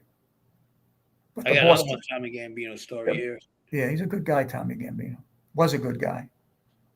McGilla Gorilla says he was so cheap, Tommy Gambino, he was so cheap that he used to work at the Unicorn factory in jail. It's true. He was and he used to bring an apple. John went crazy. He used to bring an apple to the CO. And then Tommy started teaching class. John went off the fucking wall. You tell your friend, he became my friend then. You tell your friend. I said, John, So I had to tell Mike Rosen, his lawyer, whatever. Tommy never did a day in jail. So when he went to jail, he did 4 years. Yeah. Tommy really believed he was a legitimate guy, a good guy, but he forgot where he made his millions from. He was smart, brilliant, cheap, yes, but you can't forget where you come from. Yeah, no, I get it. Shout out to Tom LaVecchia. He's here. You know Tom? No. Okay, there you go. Who is he? He's one of the content creators. He has a show. Luz, did John ever play any sports? Luz, did you ever see John play any sports? He didn't. I never saw him play it, but he was a degenerate gambler. He loved gambling on sports. Yeah, and Frankie, every bookmaker on Settle Up Day paid him. Never, nothing. Paid him. Made Jackie knows. Made sure Jackie had the money. Paid every bookmaker. Well, you gotta fucking pay when you're the boss because that's how you make your money. If you ain't paying, they're gonna find a way not to pay you back. Mm-hmm. Especially because when you're gambling mostly, I would think, with other families. Am I correct? Exactly. Yep. Here, what Carmine wants to know: did Joe Watts show John how to dress? No. Christ the King in the house, Michael Bruce. What's up, Michael? What's going on, my man? Another old school buddy of mine. Real gangsters don't play sports, only bet. That's boom, Sly. And Fish uses artificial flavors coming from Tom LaVecchia. Fish, of course. The ice salesman out in Minnesota. Carmine S. Kasman, did you know my friend Joe Buddy Lafort, the son of Joe Lafort? I don't recall meeting Buddy Lafort, but I did know Joe the Cat Lafort, and John hated him. Oh. We got an update on the football game tonight. Cowboys 10, and whoever they're playing 6. I didn't even know. I forgot who they're playing. You like sports, Louis? I do. Oh, really? Okay. I don't participate, but I like football. I like baseball. Okay. John was a Yankee fan. Yeah, you said that. He was a Yankee fan, huh? Yeah, not a Met fan. Yeah, most bookies, they could start out as fucking Yankee fans, but after the day in New York, they become anybody but the Yankees. Everybody bets the Yankees. Hey, Frankie, did Tommy Gambino ever tell any stories about his father-in-law, his father Carlo, or his father-in-law, Tommy Lucchese, Paul, D412? Yeah, let me tell you a little bit about that. Tommy marries Frances Lucchese. So picture that, as they say. Picture that marriage, Frank. Mm-hmm. Lucchese and Gambino. Yeah. That's I would like to be the guy. I would like. How'd you like to be at that wedding? I would like to rob the fucking envelopes. Exactly. So, no, but I mean, that's a death penalty, though. Yeah. So, yeah. And that's how Tommy gets started in the garment center. Because when Tommy Lucchese dies, he lives his end of the business in the garment center to Tommy. And then Tommy's father gave him. Tommy used to sell garbage bags. Then, of course, back in the day, Tommy used to sell paper garbage bags. And then Tommy marries Frances Lucchese, and that's how the whole thing starts. So he gets the Lucchese end and the Gambino end. Picture that envelope. Yeah. That's a lot of fucking wood right there. They get married in the 50s, I believe. Believe so. I don't really know. I'm just agreeing. I mean, the last big mob publicized wedding would have to be Junior's. Am I correct? Correct. And that was one hell of a wedding I made. Yeah. I would definitely drop the link. I can. We don't got fucking Brett here today, so and we're looking to get out of here in about 15 minutes. So and which has been a really, really, I believe, a good show. Thank you everybody for showing up. A lot of people. We haven't had this much people in a minute. How much money do you think Joseph Bono's wedding raked in? Who? A lot, but you got to remember now that there was a lot of wise guys there, but this is two families, Lucchese and the Gambino family. And yeah, it was in the 50s, but a lot of money. Yeah. Well, a lot of money. How much money do you think Junior's wedding raked in? Fuck, I don't know. But give me a number. I read some of because he had a fucking line in his house. Remember when they raided him? I'm guessing $1 million. I collected. Me and Tommy Gambino collected in a pillowcase. Wow. 2 pillowcases over $500,000. Over $500,000. Right. That we know of. I don't know how many envelopes went to the boss directly. Oh, you're thinking 200,000 at least. Yeah. That's a lot of wood. Yeah. It took Tommy and me hours, close to a day, to open those envelopes. No shit. Yeah. Bono's wedding, the Gambino Sicilian showed up as the Inzarellos, the Giaccone Rizzuto faction from the Bananos too. A lot of money that night, I'd imagine. Yeah, for sure, guys. Like there was a lot of money there. But we're talking about two families at one time. The Joe Bonanno's son had a big fucking wedding too. That was a mob wedding. I think what was that family that the earlier Colombos?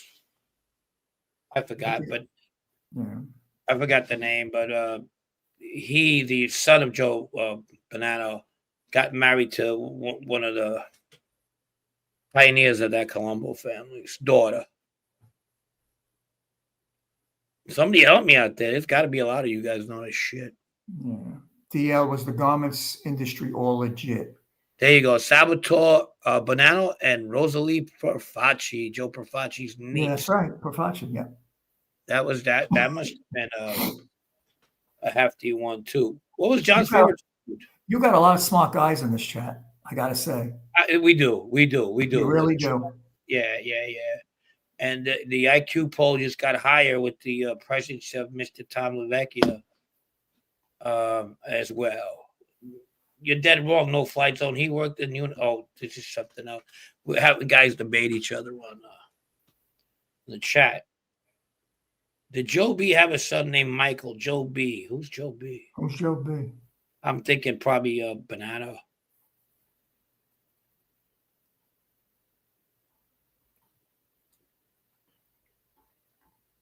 I'm not going there. No way. No way, Tom. That's gonna be fucking. They're gonna go after my balls. No, I just don't the heat up from that. No. We're not going to touch that. Today, we're going to unpack. There's a lot to unpack here. Time to unpack. Unpacking. Fucking Brett. I'm not going to unpack that one. He's such a he's like a mad scientist, this guy. Yeah, he's having fun. That's what he's doing. All right, we'll take a couple more questions and call it a day, guys. So, I think we might be back on Wednesday. I'm not sure. Let me. Are you down for that one? Me? Yeah. Yeah, of course. What? Brett's going to be away all this time? Yeah, I guess he's having a second honeymoon. God bless him. Second honeymoon, yeah. Yeah, I hope he's having fun. He works too hard. Not only he works on this. Let me tell you, he's definitely 90% of this show. I bring the stories and he works around them. And then when we work together on other stories, he's very knowledgeable. The first time I came on with you, he had shit. He had that picture of me and Al D'Amato. I haven't seen it in 30 years. He was ready for you, like everybody else. He doesn't play. He's a good dude too. He's a really good dude. He's a good guy. I like him. Yeah. Shout out. I'll come on Wednesday. Just remind me the time and everything. We'll see, because we do owe our members only people that show. And listen, whatever you want me to do, I'm available. I appreciate that. I really do. Thank you for being around. What's up, Pedge? What's going on? Shout out to Pedge Tattoos. Going through a little something with his mama, who as I mentioned in the beginning of the show, we're here, buddy. Call me if anything changes or you need anything, please. Okay, for real. When you let why did you lie up? Oh, Jesus Christ. Good show, Frank. Thank you. And just to let people know, Frank, good night. Louis, keep coming on. Thank you. Sally Boss's adopted son. Yes. Thank you, Pedge. I appreciate you too, bro. The doctor. Well, yeah. So to make it understand, we're not bringing Louis on as an interviewee, but a co-host. So, I mean, of course, he brings his own history here, but he's also a co-host. So today, so let's just remember that. Here's one from Philly Bob. Frank and Louis, have a good night. God bless. That's good. Thank you. Do you have a crumb bum? Like somebody, crumb bum of the week? We have one usually. I gave mine to my friend Doogie out in Scotland. He says he wants to be the crumb bum. Okay, so give it to him. Yeah. So where's Brett? I don't know where Brett is. Okay, he's in an undisclosed location. He's not Woodsack, is he? He's not Woodsack. No. He's not anything to do with that life. All right. So he's on the lam for tonight and Wednesday. He's on the lam. Him and his beautiful wife have gone on vacation. So if you're listening up there, fucking wherever, I feel like I'm talking to a higher source. After he'll come up with something soon. We'll see something come on the screen any minute. For sure. Come on, Brett. Do your thing, brother. Yeah, for sure. Okay. So, Frankie, it's 9:05. Past my bedtime. I got you. Okay. Yeah. I'll take it from here, and then Will you I'll take wait. it from here? Of course. And thank you for being here, my friend. No, thank you for having me, and I thank you to really Brett. appreciate it. I really appreciate it. And this is going to be an ongoing thing. So Okay. thank you, my friend. Thank All you. right, so give me a shout out tomorrow. Thank you, everybody. I will. I in the most chat. definitely will. I appreciate your comments. Thank you very much. Good night. Good night. God Yeah. bless. Well, there you go. So we got a little time to go before we call it a day. And that was pretty. That went well. I get it. Some people, not a few people out there, were like wanted to ask questions, and I kind of like steered away from because we kind of like not.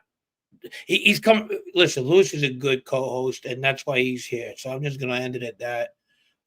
You guys got any crumb bums that I should bring up? Let us know. Catch the Ridgewood series. That's getting pretty intense. Like the last ones we discussed, pretty serious. Pretty serious outcomes at the end of those episodes. So there we go. Danny Green, thank you. I appreciate it. I appreciate all you guys. Everybody who donated, thank you. People who donated who just want we're here. Thank you as well. We're all here. Do you know John Bonanno? Good show, Frank. Yeah, I knew a John Bonanno, but not no relations to the Bonanos. I did back when I was in Bushwick. Bad shit going down, Frank. Yeah, Doug, definitely. I hope you guys are enjoying that series too.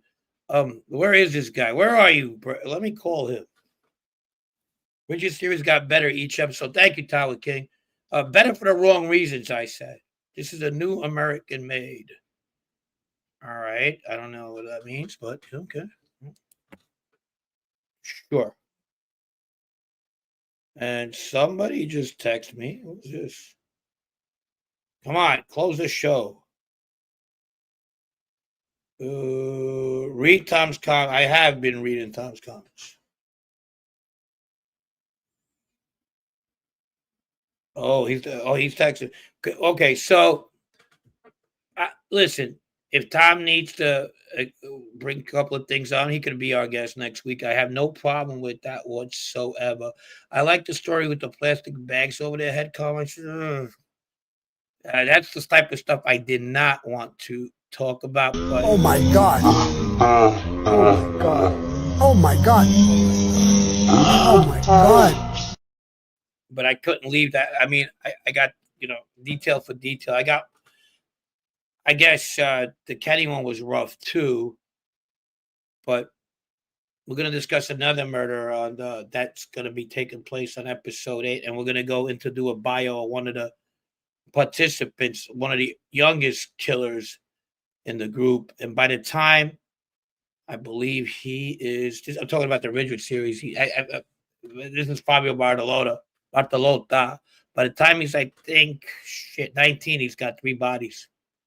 Frank, I follow you and Brett. Having him on opens up to additional thoughts. You know what, though? And I don't mean to be an asshole here, Tom, but you having Jeff Canassi telling his life story. You want to talk about who, I have fun with that. You want to have fun with this? Go ahead. I think by far Lewis is a more serious guest than Jeff Canassi, right? I mean, with his fucking Rolex there telling you how that shit is and you guys enjoying yourselves.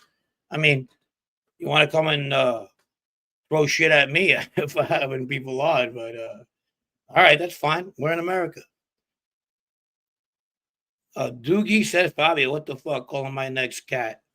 I'm saying people got their own opinions. You're right. Honolulu Jeff. Exactly, Loman. Yeah, I love Tom. He's a great guest, but we're going to start calling people out. We could call out half of his fucking people he had on his show. That's just the way that is. So that's that. Where the hell are you guys? What else he's got? He's got more stuff. So let me. This is from Brett. Brett wants me to cover this. 240 people. So bring up the OC Shorts thumbnail drama. Yes, I forgot about that. Thank you, Brett. We got to get out of here. No, but we got time. We got about 15 minutes. I believe in free speech and discourse. Yeah, what makes this country great? Me too. I'm all about First Amendment. I have, and listen, I'm going to give you an opportunity. We're friends. We're always going to be friends. We could agree to disagree, but if you need an opportunity to come up there, you always got that opportunity. I never not gave it to you, and we'll go from there. I know you are. I know you are. And and basta. Hey, come on. You know I got ultimate respect for you, Tom. So it's not you can break my balls all you want, and I got basically I'll take it. I gotta. You told. Thank you, Carmine. Thank you. But I'm waiting for Brett somewhere. Where is he? Retard did. I got it. Bring up the. Yeah. So, what do you guys think of the OC shorts? And how certain content creators taking his last piece about Gambino and being incestuous and all that. Yeah, anytime, Tom. Well, it's kind of like an occur. I hate to say it, but a lot of mob families do marry within the relatives. It's just something that happens, you know. If Frankie, remember we stole a BMW and shot out the bouncers.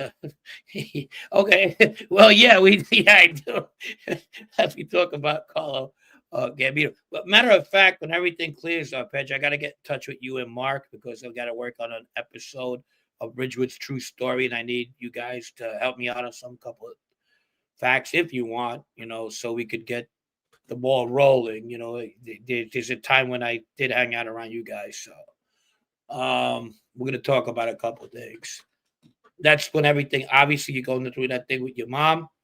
And I don't know if that might help take your mind off of things or maybe not. I don't know, but I'll definitely get in touch with you.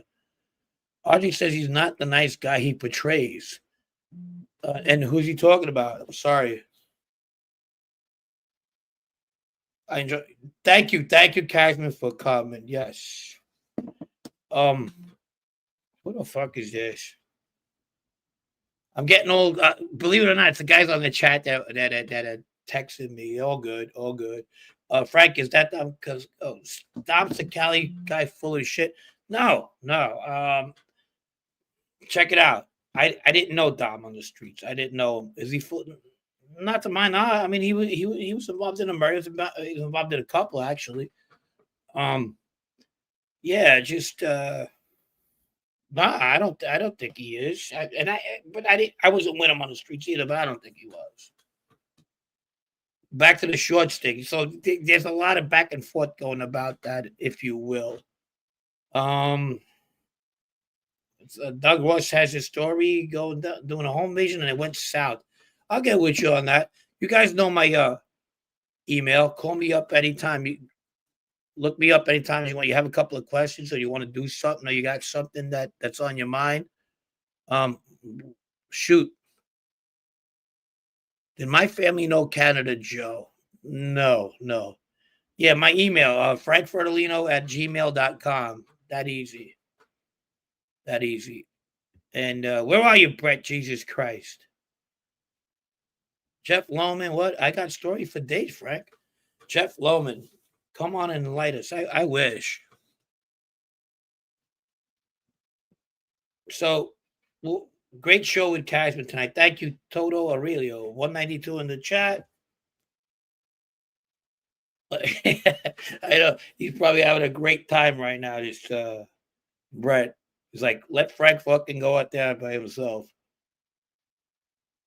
Tom, are your eyes close to? Oh well. I guess not. There's Matt, and here we go. Let's call my friend up. I don't really want to bother him right now. He's with the wife, but Jeff Loman, Patriarcha Gotti the Fourth. Oh, yeah, I got him. I just looked at him now. Take me out. How do you take me out of this place? So what do? I just shut it down?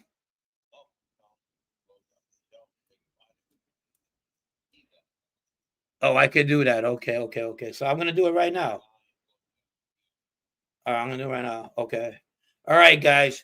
Good night. Thank you for coming. This was not as bad as I thought on my part because Brett usually leads the way. And I'll see you guys next week. Possibly we'll see if we can do something on Wednesday. If not, I'll let you know. Check us out on 52 Topics on Facebook. Join our little group and keep Pete Jamona in mind, please. That's my